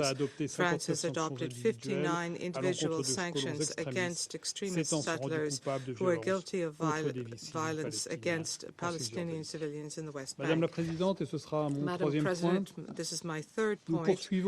We are actively pursuing with Saudi Arabia the relaunching of a just and lasting settlement of the Israeli-Palestinian conflict. We must have an alternative toward. All of our efforts must be guided by the goal of providing a two-state solution which will meet the legitimate aspirations of Israelis and Palestinians for peace and security.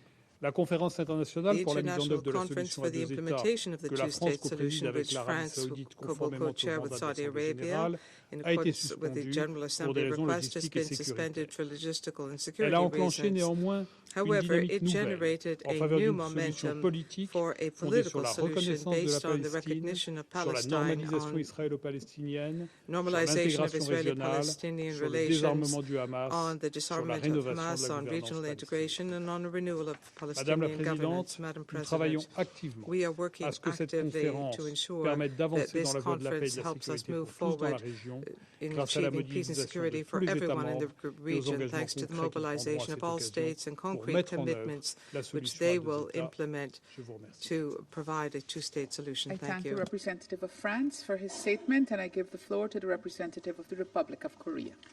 Thank you, Madam President. I also thank ASG Khaled Kiari for his briefing. Madam President, the Republic of Korea is deeply concerned that the extended armed conflict in Gaza and the worsening situation in the West Bank, as well as ongoing heightened regional tensions, could engulf the future of ordinary civilians in the Middle East into endless despair and fear. At the outset, I would like to make 3 points regarding the deteriorating situation in the West Bank. First, the Republic of Korea expresses its grave concern over the ongoing violence and movement restrictions against Palestinian civilians.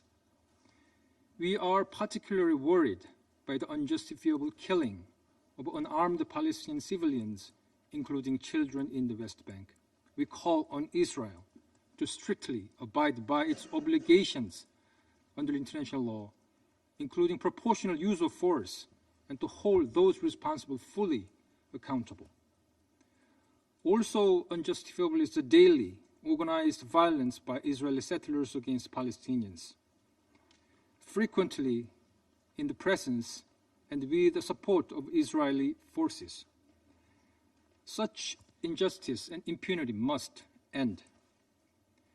Attacks against Israeli civilians by Palestinians, including the horrific killing of a pregnant Israeli woman in May, must also cease. Second, the Republic of Korea reiterates its positions that the establishment of Israeli settlement in occupied Palestinian territory in violation of international law has no legal validity. Taking serious note that over just the last 3 months, Israeli authorities have advanced or approved almost 10,000 housing units in the West Bank, including East Jerusalem. We urge Israel to immediately stop all settlement activities. We are also concerned by the approval by Israel of the resumption of formal registration of land ownership in Area C. We reaffirm our understanding that the West Bank, including East Jerusalem and Area C, is not under the sovereignty of Israel. Third, the Republic of Korea would like to stress its support for the two-state solution as the only viable pathway toward the peaceful resolution of the Palestinian question. Considering the important role of the Palestinian Authority in realizing the two-state solution, the revitalization and reform of the PA is all the more necessary, especially in the current situation where Hamas has been greatly weakened and the civilians in Gaza need legitimate and capable governance. The Republic of Korea has assisted the PA in the fields of healthcare, education, and public administration, and we will continue to help the PA develop its capabilities moving forward. Madam President, turning to the catastrophic situation in Gaza, we reiterate our strong call for the swift and unimpeded delivery of humanitarian aid through all available routes, which is a clear obligation under international humanitarian law of the occupying power. Taking note of the recent civilian casualties which took place in Gaza in search for aid, the Republic of Korea reiterates its concern over the capacity of the Israeli humanitarian coordination mechanisms and emphasizes the humanitarian assistance should be delivered in an effective and impartial manner in a way that ensures the dignity of aid recipients. Aid must not be used as a political tool, as desperation will lead to anger, and anger will foster extremism. Thus, we call on Israel to divert its direction toward a full-fledged cooperation with long-standing, trusted humanitarian agencies, particularly to UN, to expand and expedite the entry and delivery of humanitarian aid to those in great need. Madam President, since the horrific terrorist attack by Hamas on October 7th, which my delegation has condemned in the strongest terms, the whole Middle East, whether in the Levant, the Red Sea, or the wider region, has been in an endless cycle of violence and instability. To sever this vicious cycle and chart a route toward a sustainable peace and coexistence for all, the efforts by the mediators, the US, Qatar, and Egypt, should be urgently reinvigorated. We hope that the ceasefire in Gaza can soon be resumed and all the remaining 50 hostages shall be released. And we also truly hope that the ceasefire in Gaza, along with the one between Israel and Iran, will pave the way for long-lasting stability in the region. I thank you, Madam President. I thank the representative of the Republic of Korea for his statement, and I give the floor to the representative of Greece. Thank you, Madam President. I would like to thank Assistant Secretary General Mr. Kiari for his briefing today.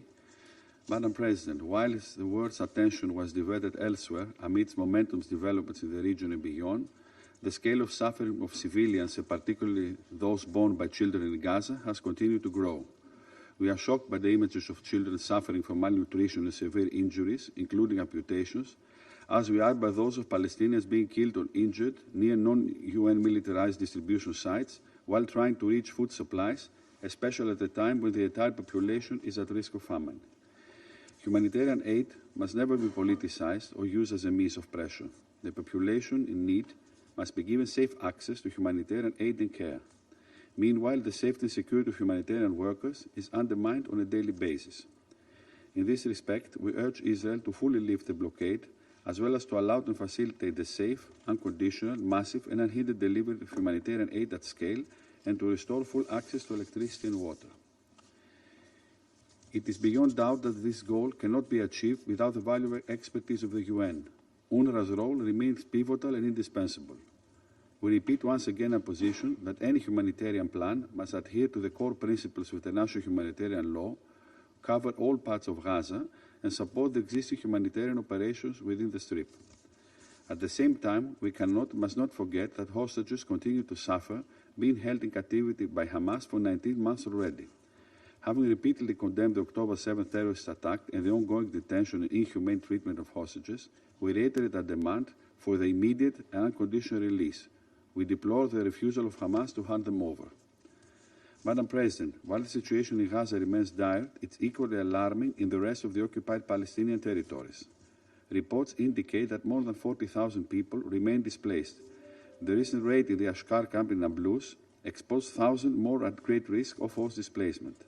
Strict movement restrictions through physical checkpoints, gates, roadblocks, and other barriers isolate communities from essential services and sources of livelihood. Palestinian-owned structures continue to be demolished and seized. Civilians are subject to attacks and arrest. UN premises, including UNRWA schools and health centers, continue to be attacked. We strongly condemn the escalation of violence in the West Bank, including East Jerusalem, following the increased settler violence, the expansion of illegal settlements, and Israel's military operation.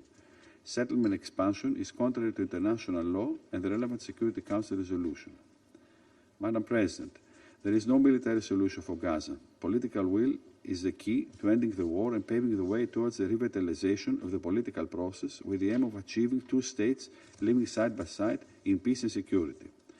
And while the conference under the co-chairmanship of France and Saudi Arabia, initially planned for June, has been temporarily postponed, Greece looks forward to it being held in the near future so as to bring new momentum to the political process, given that the Palestinian issue remains central for regional stability. The ceasefire between Israel and Iran is an opportunity for the international community to focus as a matter of priority on Gaza and a political horizon for the Palestinians. In the same spirit, Greece stands ready to engage towards moving the Arab plan forward as presented by Egypt. It is a constructive proposal for planning the day after in Gaza, where an empowered and informed Palestinian Authority will be capable of exerting effective governance in Gaza and the West Bank without any government or security role for Hamas and without any forced displacements of Palestinians. Finally, Greece welcomes the recent bold reforms undertaken by the Palestinian Authority, as well as the recent appointment of a foreign minister, and stands ready to assist the Palestinian Authority in the next steps forward. I thank you. I thank the representative of Greece for his statement. I shall now make a statement in my capacity as the representative of Guyana. I thank Assistant Secretary General Kiari for his briefing and note with appreciation the report of the Secretary General on the implementation of Security Council Resolution 2334.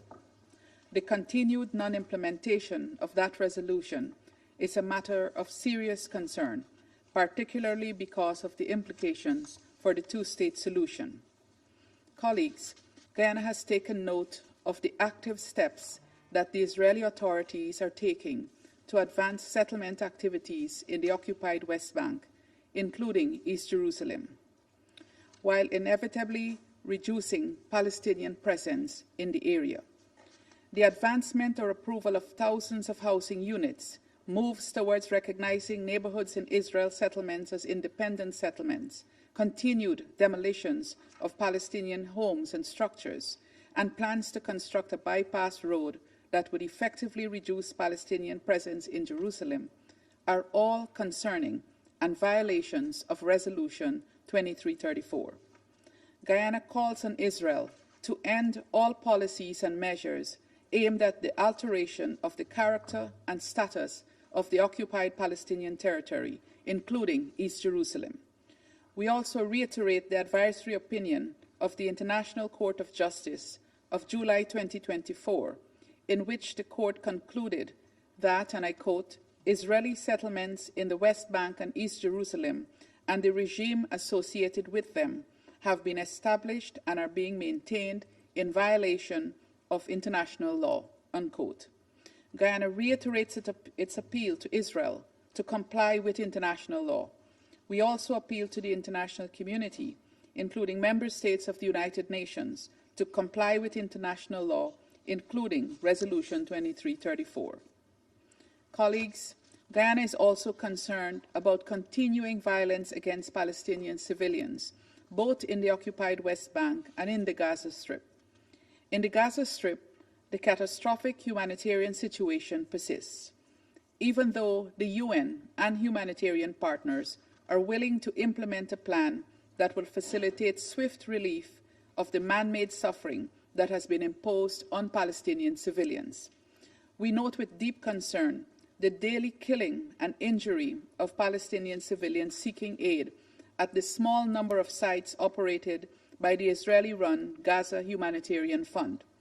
The operations of the GHF have led many to conclude that the agency is not guided by humanitarian principles of humanity, neutrality, impartiality, and independence. Guyana calls on the Israeli authorities to prioritize the well-being of civilians in Gaza and their urgent need for humanitarian assistance of a quality and quantity that would meet their needs. We are especially disturbed by the privations to which children, including babies and pregnant and lactating women, are subject. We underscore that the use of starvation as a weapon of war is a violation of international law. We must not forget that UN personnel have not been spared in the ongoing situation faced by Palestinian civilians in Gaza. 343 UN personnel have been killed since 7th of October 2023, the highest in the organization's 80-year history. It is important to have full accountability for all lives lost since 7th October 2023. We also reiterate our call for full accountability for all crimes committed, beginning with the 7th October attacks on Israel, the taking of hostages to Gaza, and Israel's subsequent disproportionate response in Gaza. We are equally concerned at the ongoing violence against civilians in the occupied West Bank. It is against international law, including international humanitarian law, that Operation Iron Wall remains active despite the large number of casualties, the extensive destruction of homes and civilian infrastructure, and the continued large-scale displacements of Palestinians that it has engendered. We strongly urge Israel to comply with its obligations under international law, including with the ICJ's provisional measures regarding its responsibility to protect the Palestinian people and to prevent their genocide. Colleagues, we were pleased to note the positive steps detailed in the SG's report that some members took to comply with their obligations under Resolution 2334. Guyana is of the firm view that Resolution 2334 will not have the desired impact unless all member states take the collective stance of complying with its provisions. I conclude my remarks by making three appeals. First, Guyana calls for an immediate, unconditional, and permanent ceasefire in Gaza, for the cessation of Israeli settlement policies and practices in the occupied West Bank, including East Jerusalem, and for the cessation of violence against Palestinian civilians in the occupied West Bank. Second, Guyana urges that steps be taken to rapidly improve the humanitarian situation in Gaza. We call on the Israeli authorities to allow humanitarian access in all parts of the Strip and to lift restrictions on the types of supplies allowed in. We stress that the GHF operations are not improving the situation, but endangering civilians, and call on Israel to allow the UN and humanitarian partners to fully resume their operations. Third, we call for the immediate and unconditional release of all hostages who continue to be held in Gaza by Hamas and other armed groups. Likewise, we call for the release of Palestinian civilians, including children, who are detained in Israeli prisons without charge. Colleagues, Guyana remains unwavering in its support to the Palestinian cause and the implementation of the two-state solution. We remain ready to work with the Council and the wider UN towards this end, and look forward to the convening of the high-level international conference on the two-state solution at the earliest. I thank you. I resume my function as President of the Security Council. The representative of the United States has asked for the floor to make a further statement, and I give him the floor. Thank you, Madam President. I just wanted to be clear in response to remarks by some colleagues. No one wants to see Palestinian civilians in Gaza go hungry and thirsty. The United States supports getting assistance to civilians in Gaza. This should happen in a way that does not allow Hamas to benefit. The UN and other member states should focus their efforts on working with the U.S.-supported mechanism that has proven to effectively help Palestinian civilians receive assistance. We call on members to support the Gaza Humanitarian Foundation. Thank you, Madam President. I thank the representative of the United States for his statement. I now give the floor to the representative of the observer state of Palestine. Thank you, Madam President, and allow me also to thank Assistant Secretary General Kiari for his briefing on the report of the Secretary General on the implementation, or rather on the breach and the continuous breach of Resolution 2334. This report shows two important things. The first one is that the killing and the mass displacement of Palestinians is also ongoing in the West Bank, as well as decolonization and annexation of Palestinian land. Second, it shows the price of not holding those who breach the resolutions of this Council accountable, and how that allows for the perpetuation of crimes and illegal actions to this day. There's a condemnation of settlements that has been going on now for 60 years, and the settlement activities continue to this day because of that lack of accountability. Allow me to start by saying there is a consensus around the need for a ceasefire, the release of hostages and prisoners, the delivery of humanitarian aid, and the withdrawal of Israeli forces. But what happens in the meantime, while the mediation of efforts of the United States, of Qatar, of Egypt continue? We reject the idea that there is a right to slaughter Palestinians. That was our position from day one. This is day 632, and the slaughter is ongoing. There is nothing that can justify a genocide. A nation is fighting for its survival, faced with an existential threat.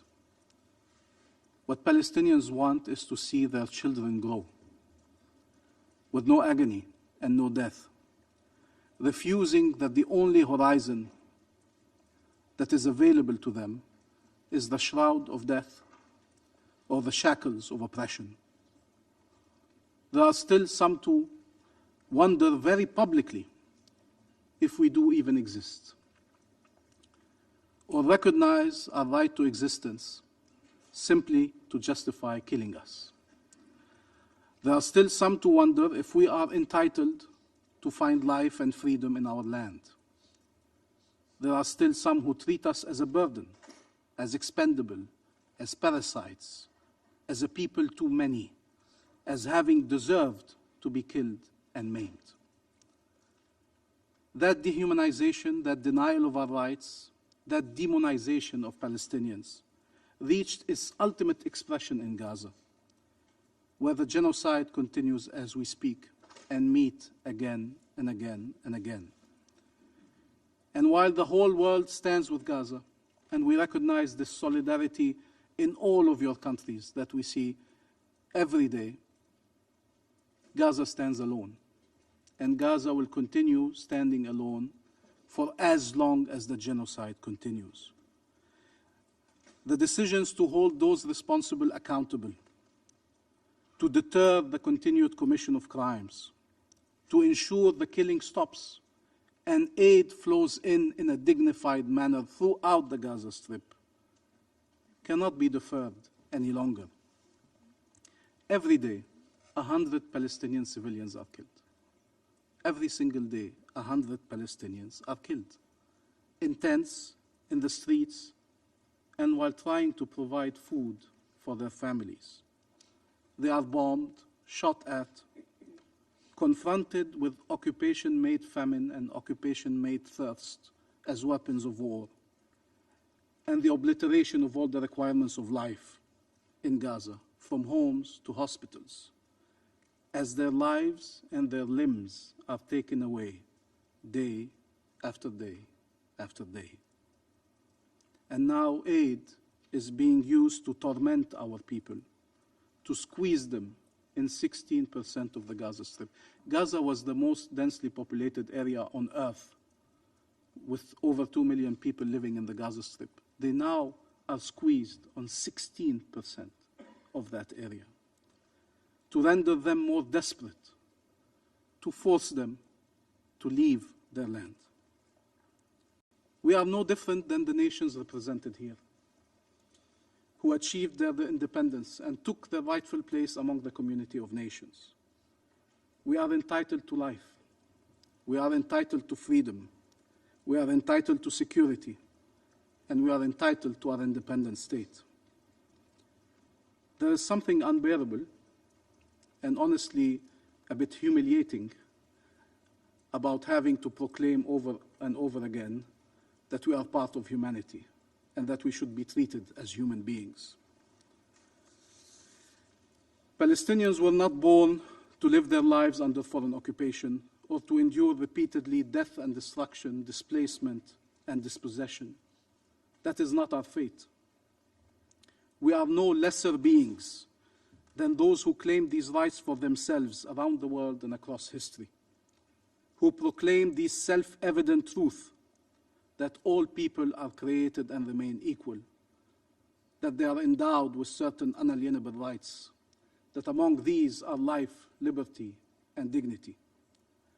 For those who contest our right to our independent state in our land, what are they proposing? A one-state solution between the river and the sea, with equal rights for all, with everyone enjoying the right to vote and able to exercise their political and human rights? I doubt that's their intention, given the overwhelming evidence to the contrary. So what are they proposing? There are only three options left: genocide, ethnic cleansing, or apartheid, or a combination of all three. The destruction and removal of a nation by force, or the continued subjugation of a people. This is horrible and unacceptable, and it is what we are witnessing before our very eyes. There should be consensus against these criminal options. But when it comes to the Palestinian people, it is better to check. We have an experience when it comes to us to see people justify the unjustifiable. Therefore, there is no viable solution without an independent and sovereign state of Palestine, with East Jerusalem as its capital, living side by side with Israel in peace and security. We are not saying that while there is calm, while our people are thriving and living their lives, we are still speaking of the two-state solution, living side by side with Israel, while the Israeli government is attempting to annihilate our nation. The two-state solution on the 1967 borders, the world rallied around and demanded the parties to accept. One does. What about the other? In a two-state solution, there are no negotiations, no debate, no conditions over the existence of either state. Neither side has a veto right over the existence of the other. That is the premise of that solution. Palestine recognized Israel over 30 years ago and still awaits Israel's recognition of Palestine. Israel demands that we recognize not only its existence, but its right to exist. Something specific to Israel, its right to exist. While it arrogates to itself the right to veto our state and deny our very existence as a nation.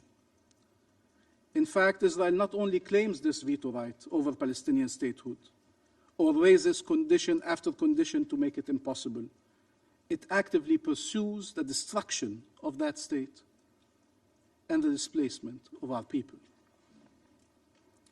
Some suggest that the solution would be for Palestinian statehood to be adjusted to accommodate Israel's illegal actions, effectively ensuring the perpetuation of the occupation instead of ending it.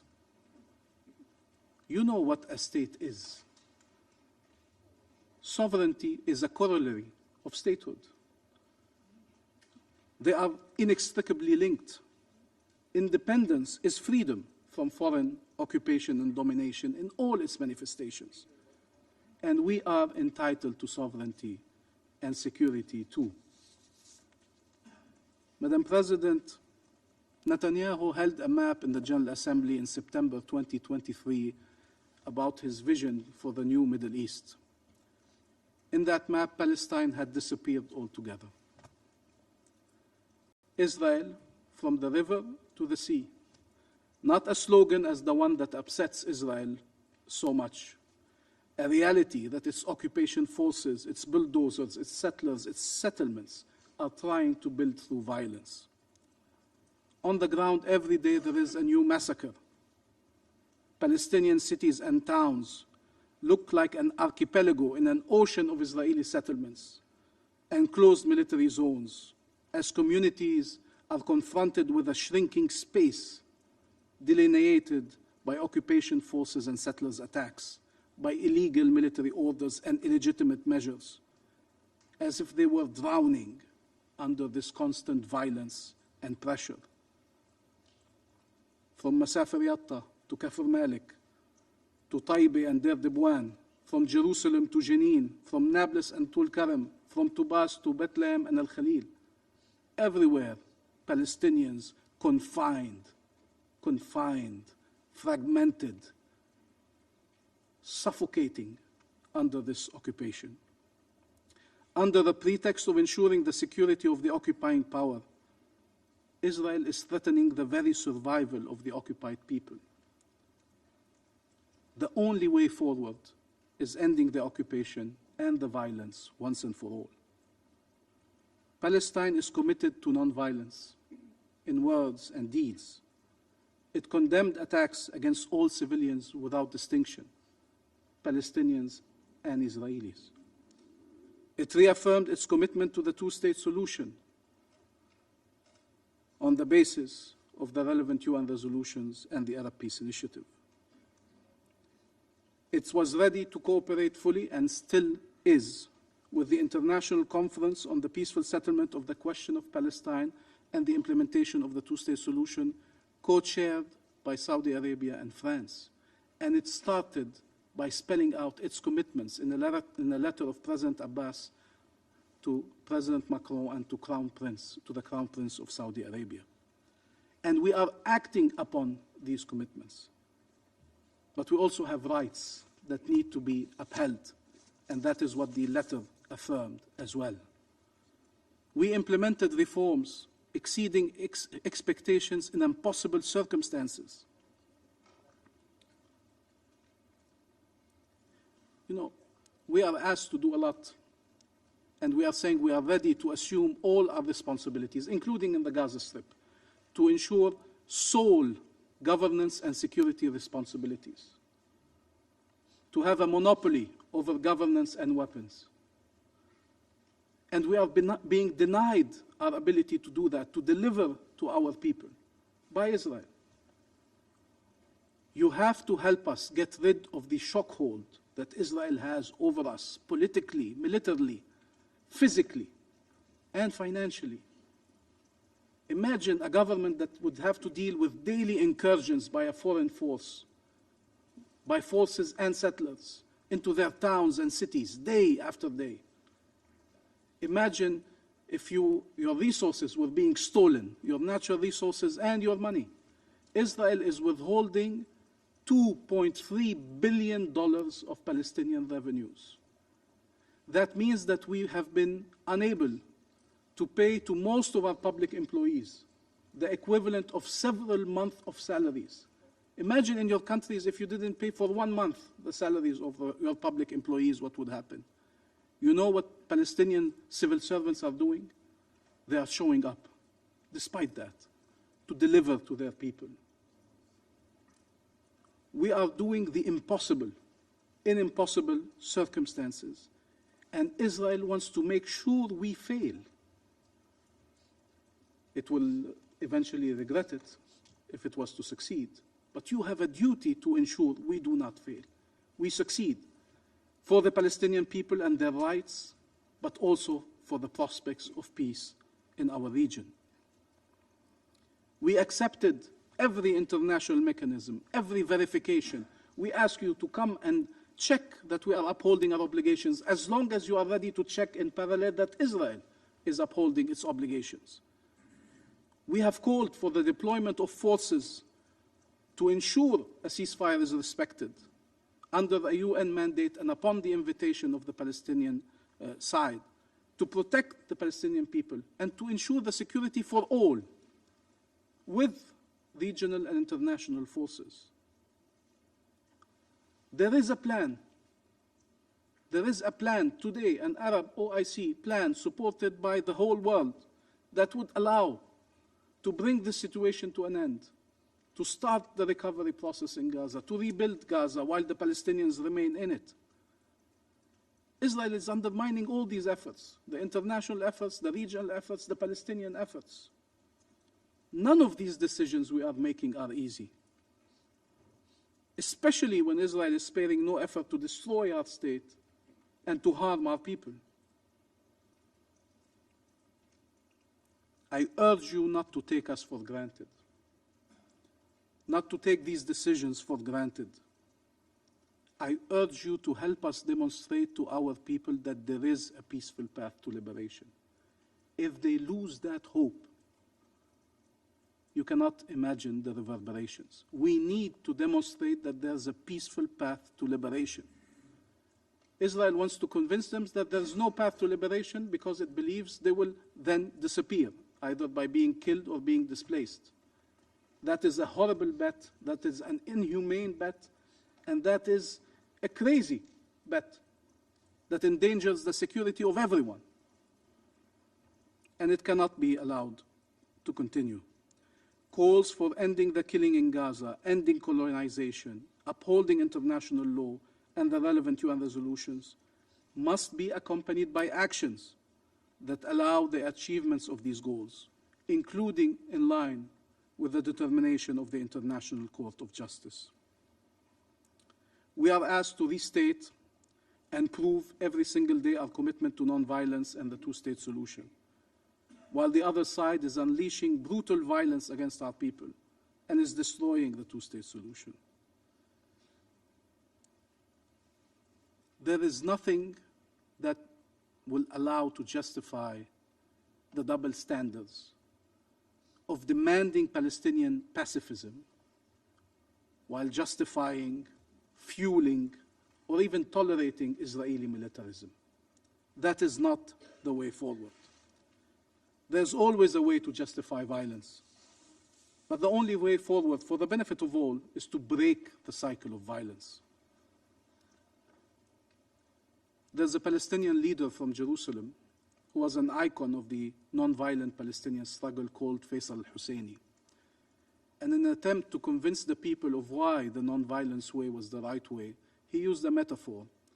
He said, I can challenge Muhammad Ali, Clay, or Mike Tyson and defeat him, but not in a boxing ring, around a chess set. And this image, which had an impact on me and many Palestinians, made sense, made a lot of sense. However, imagine what would happen if you sit around that chess set and you're on the verge of winning, achieving liberation, and Mike Tyson would stand up and knock out Faisal al-Husseini.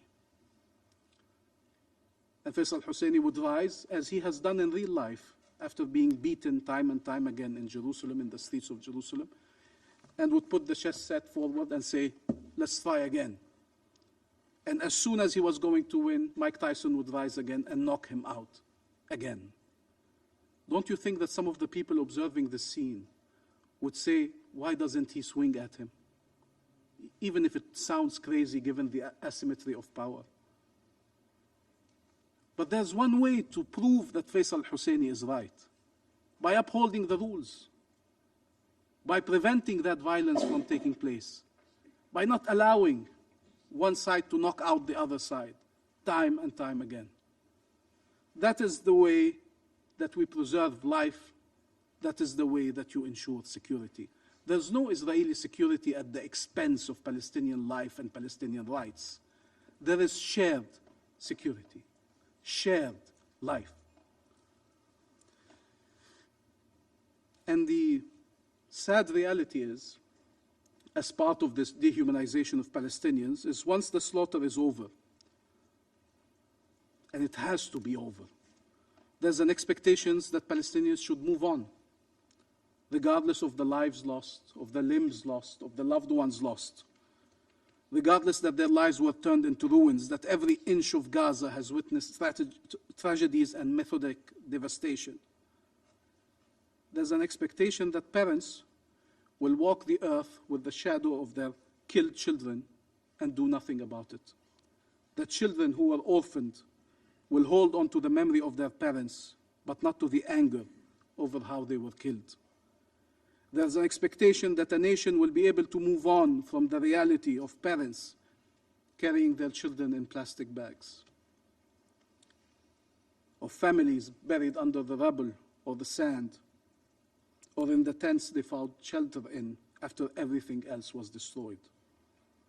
That we will be able to move on as a nation from the images of burning children, of starving infants, of the impact that bombs left behind on the lives of many Palestinians, on their scarred bodies, in their hearts and minds, of the impact that a single bullet lodged in the child's head or heart has over an entire family forever. We said long ago we made a choice to seek justice, not vengeance. Justice, not vengeance. But we cannot be prevented from seeking either. We cannot continue to be denied our right to life, to liberty, to dignity. We cannot be denied recourse and reparation. No one has a rightful claim to supremacy, to exceptionalism, to domination, to oppression. No one. Justice is the only way forward and the only viable path to peace.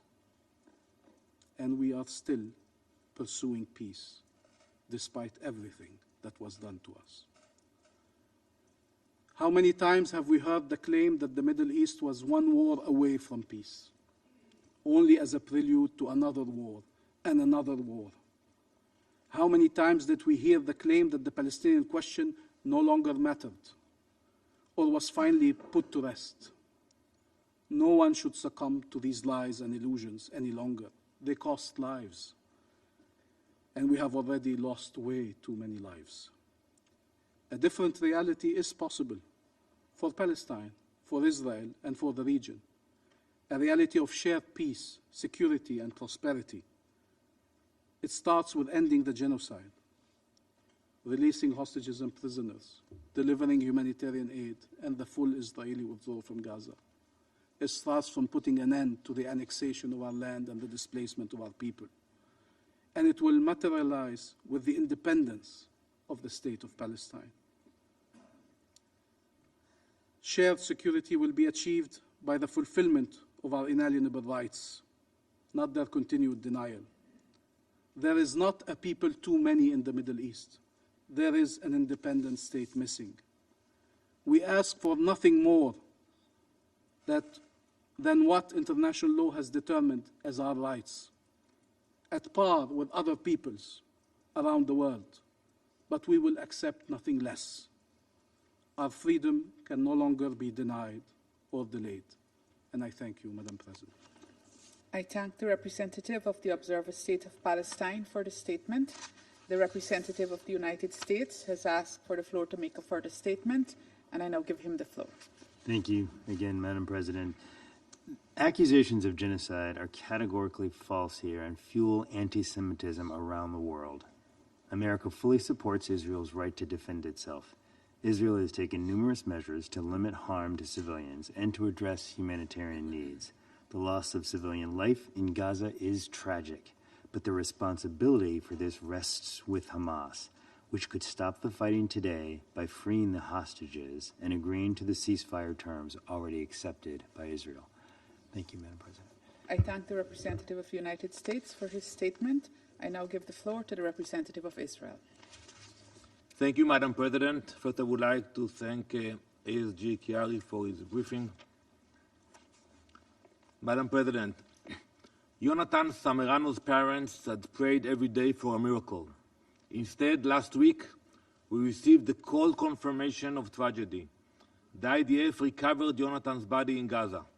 He was just 21, abducted on October 7 by an UNRWA employee, a terrorist who received his salary from the UN. The United Nations paid the wages of the man who stole Jonathan's body and dragged him into Gaza. Where are the condolences of the Secretary General? Where is even an apology from Commissioner General Philippe Lazzarini? Their silence rings louder than any empty statement they have ever offered. No one in this building can claim ignorance.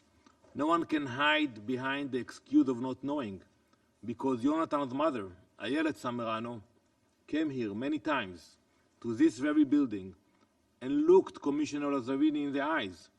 We demanded accountability. We demanded answers. We reminded him that the UN badge must not be a shield for terrorists. No reply till today. Now, last week, Ayelet has buried her son while the UN buries its head in the sand. This stain will never wash out. Colleagues, as ancient Rome faced a brutal and unrelenting enemy, Cato the Elder would end every speech with the same words: Carthago delenda est. Carthage must be destroyed. In every speech I come here, I give you the same phrase. I don't call for destruction. I don't call for vengeance. No, I ask for something far more simple, far more human. And I tell you that every week almost. Bring them home. Very simple. You all spoke about what you expect: humanitarian, ceasefire, release of hostages. It's otherwise. It starts with the release of the hostages. Then you can speak about the rest. Bring them home, all of them. Before all else, this must happen. The hostages must be released. The war will not end with anyone remaining in Gaza. It will not happen. The same moral blindness that failed Ayelet Samerano and continues to fail the hostages now threatens the one initiative that is actually feeding Gaza's civilians, the GHF, Gaza Humanitarian Foundation. In a single month, the GHF has delivered more than 46 million meals, distributed directly to Palestinian families from 3 secure distribution sites. The speed and efficiency are rapidly increasing, with over 2 million meals delivered in a single day. They have bypassed the terrorists who loot the aid, making a profit or diverting it to Hamas's murderous objectives. The GHF has offered the United Nations full data sharing, joint logistics, and transparent monitoring.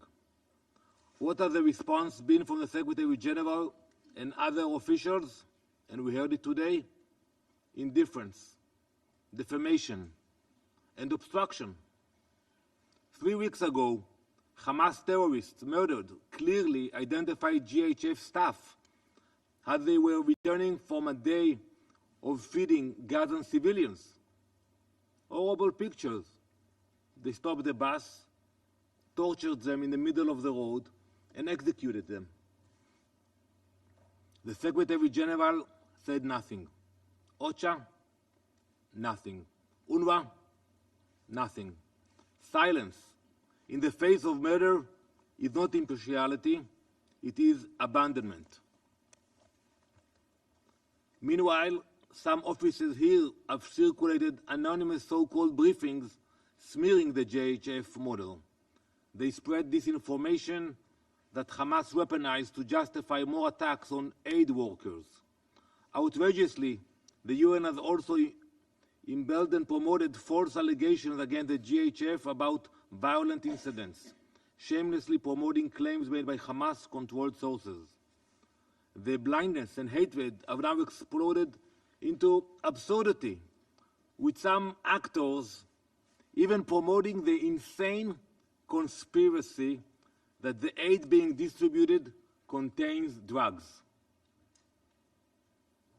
And if the people risking their lives to feed families are secretly pushing narcotics, it's delusional.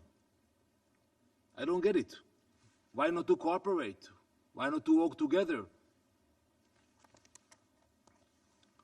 So let us speak plainly. If you truly care about Gaza's children, stop sabotaging the only program that reaches them instead of terrorists. Condemn the murderers. Partner with the people delivering bread, not with the people burning it. Get out of your own way and get out of the way of those trying to help. Set aside the bureaucracy, the political calculations, and the misguided need to preserve broken systems. The GHF is not interested in press releases or technical victories. It is interested in improving the humanitarian situation. If you care about the people of Gaza, stop with the defamation and the lies and help the people of Gaza. Madam President, while the UN struggled to regain its moral clarity, Israel acted with ours. During Operation Rising Lion, the IDF achieved full air superiority over western Iran and even Tehran, striking nuclear complexes, airfields, and ballistic missile sites. We neutralized more than half of Iran's ballistic missile launchers that threatened Israel and the entire world. We destroyed over 1,000 UAVs and intercepted roughly 90% of the missiles that were fired at our cities. Not a single Israeli aircraft was lost. We targeted the regime's war machine, not its people. This is another moral line Iran will never respect, as they intentionally fired its missiles at our population centers, murdering 28 civilians. Tehran's terror does not stop at Iran's borders. Its money, weapons, and its orders flow straight into Judea and Samaria. In May of this year, Hananel and Seela Gez, age 37, were driving to the hospital to welcome their baby into the world. Seela was 9 months pregnant. It was meant to be the happiest day of their lives. Instead, as they drove down the road at night on the way to the hospital, a terrorist opened fire on their car. Seela was murdered, so was their unborn child. A family destroyed, 3 children left without a mother, a life stolen before it even started. The rifles and ammunition that find their way into the hands of terrorists such as this one come directly from the IRGC's supply chain of death and terror. We will never again allow our families to be hunted. The pattern is unmistakable. Iran funds Hamas to massacre our people, Hezbollah to fire rockets at our cities, the Houthis to hijack shipping lanes and launch ballistic missiles, terror cells in Judea and Samaria in order to ambush innocent civilians on their way to give birth. Israel will continue to sever those Iranian supply lines, whether they run into Gaza or to Jenin. Colleagues, alongside the darkness, a different future is already taking shape, a future of cooperation, a future of peace. That vision was laid out in the Abraham Accords, and Israel remains committed to expanding that circle of partnership and normalization. Across the region, nations are choosing a path not defined by old hatred, but by shared interest and common hope. That path is open to all who seek it. We believe in a peaceful Middle East, one built not on terror tunnels and ballistic missiles, but on innovation, dialogue, and mutual respect. We will continue working with all those who share that belief and wish to see a brighter future. We have seen what this region looks like when it chooses war. We have also seen what it can become when it chooses peace. Israel will never stop defending its people, but we will also never stop our desire to reach out and achieve peace. Thank you, Madam President. I thank the representative of Israel for the statement. There are no more names inscribed on the list of speakers. I now invite council members to informal consultations. The representative of the Observer State of Palestine has requested the floor for a further statement. I give him the floor. Thank you, Madam President. I wonder if that peaceful settlement for the Middle East includes the independent and sovereign state of Palestine, or again, based on the illusion that somehow there is a way to destroy the Palestinian people rather than recognize and implement its rights. We have declared very clearly that we are willing to cooperate and work closely with President Trump and the US administration, with Saudi Arabia and Arab and Muslim countries, with European and global partners to achieve peace, true and genuine peace, just and lasting peace. Let us not distort the meaning of the word. And there is no peace without justice and without upholding international law. There is no peace at the expense of international law and people's lives and rights. It is true there was a complete blockade over humanitarian aid and starvation used as a weapon of war. And now there is aid being distributed. And the question is, how can you complain? We can complain because while the first one was unacceptable, inhumane, and unbearable, and that was an official decision of the Israeli government to block that humanitarian aid for so long and to create the conditions of famine in Gaza, it doesn't mean that anything else is also acceptable. Should we not believe our eyes? Is there anyone here who's not seeing the images of thousands of people trying to get aid and getting shot at, of people being killed every day? It's not a conspiracy or an imaginary narrative. These are images that we see every day. And we've called several times to allow international journalists in and to allow investigation missions in, international investigation mission in, to tell us what is happening if we are to believe that everything we're seeing is not true. Our people are being treated as cattle. They're being shot at like animals. These are human beings. We shouldn't believe the testimonies of Israeli soldiers saying they were ordered to shoot at the people coming to collect aid while they had no weapons, while they were not an enemy. What if these people that you saw on your TVs every night and every day were Israelis, starving, trying to get aid? What would happen? Every day, 30 Palestinians killed, trying to get aid.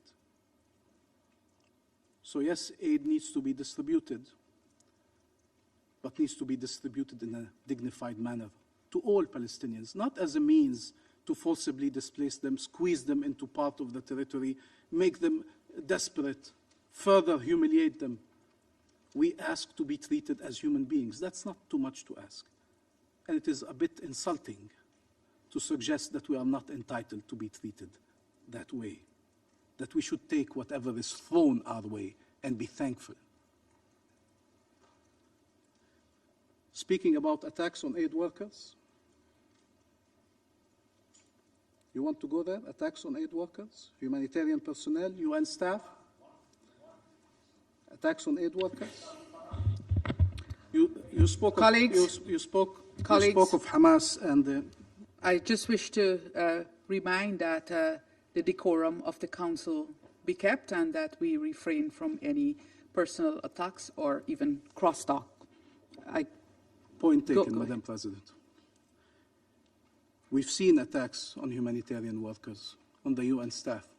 We've seen the narrative that Palestinians are bloodthirsty monsters and that the UN was part of a terrorism network.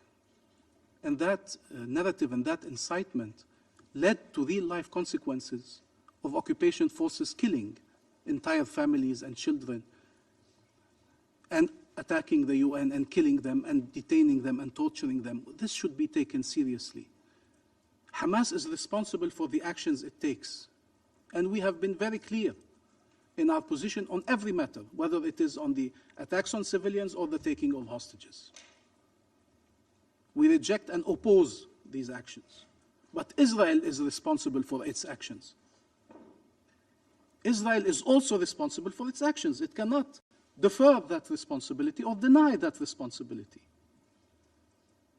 It's about releasing the hostages, massively bombing entire neighborhoods, destroying homes, whether empty or people still in them, bombing the tents of people, shooting snipers, shooting bullets in the heads of children. They were in the search of hostages while doing that. Doctor after doctor coming here to explain what is being done to the Palestinians, denying them the right to life, denying them access to hospitals, denying them access to schools, destroying their lives. That was about the release of the hostages. Or pretending that nobody cared about the hostages here, when there was legislation upon legislation on this issue, but in parallel to calling for the end of killing of Palestinians, of displacement of Palestinians, of arbitrary arrest of Palestinians.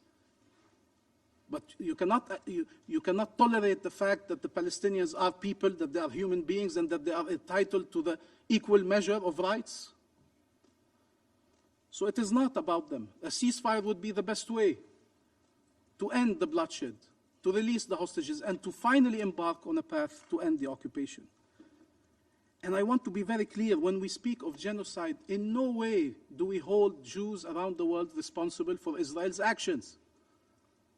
These are legal determinations. These are crimes that have a definition.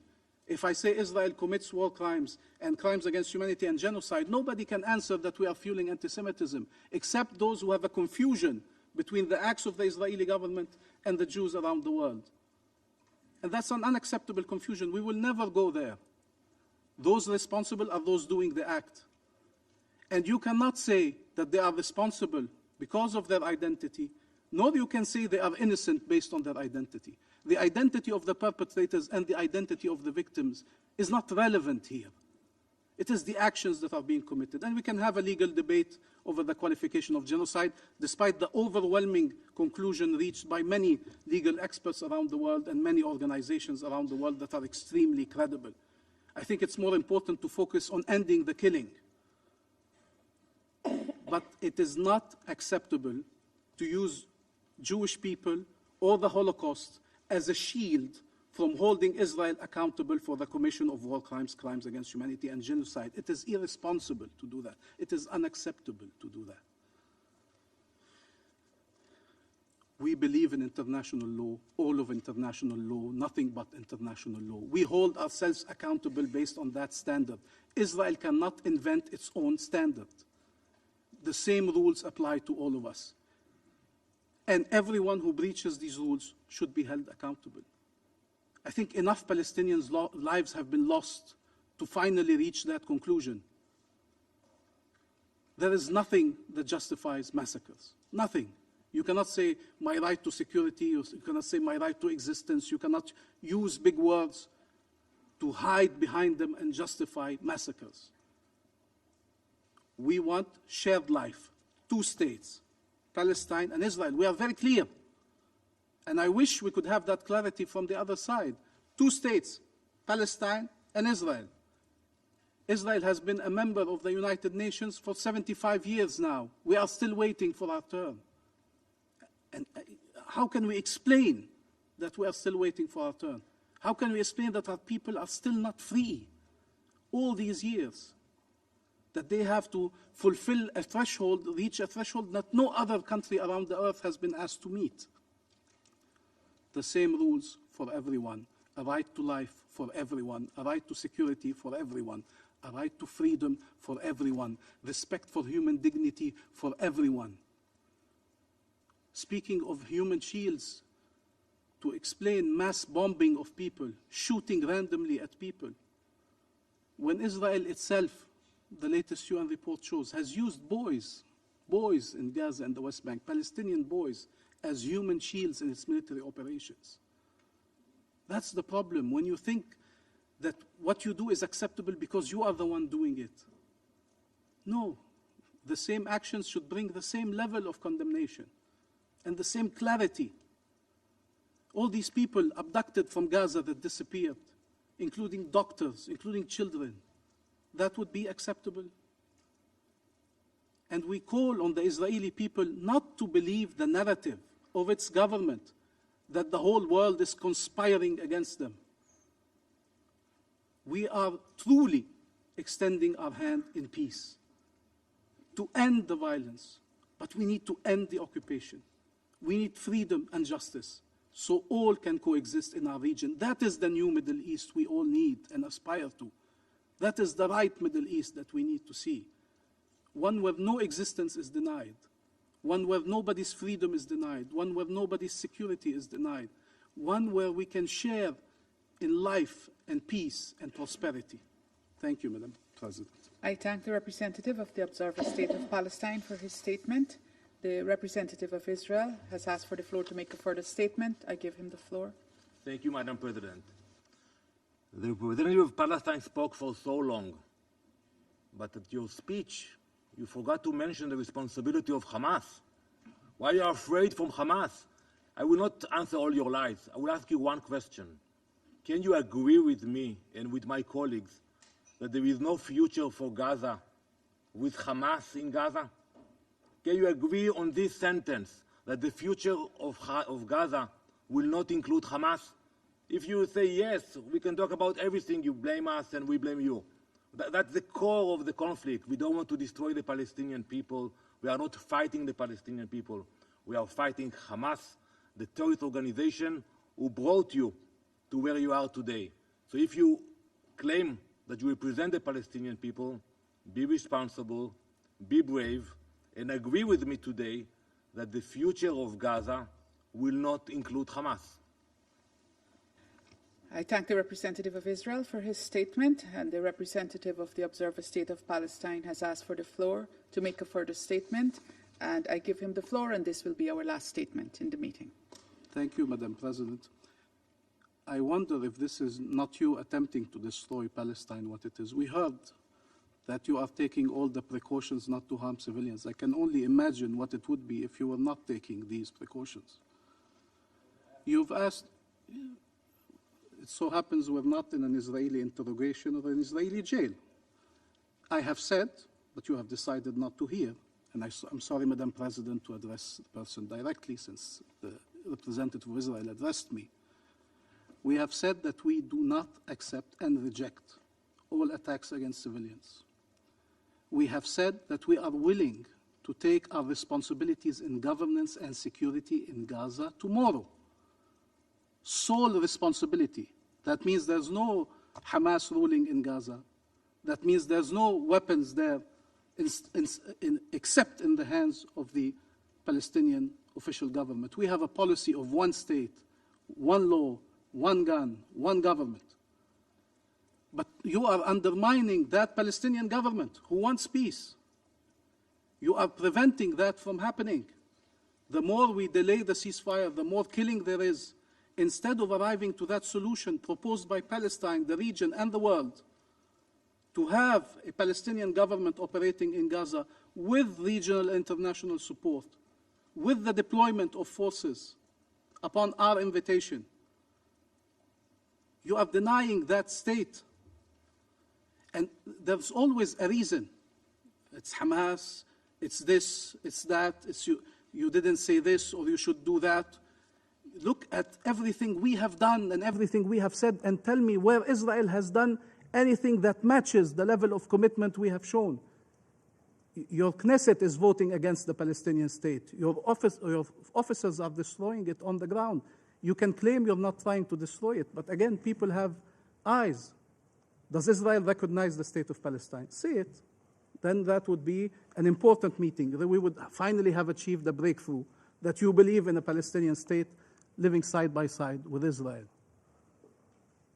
So there are solutions to all the problems as long as we are finally in a context where our rights are recognized, where both sides' security can be guaranteed. Israel claims a right to do anything under the pretext of security.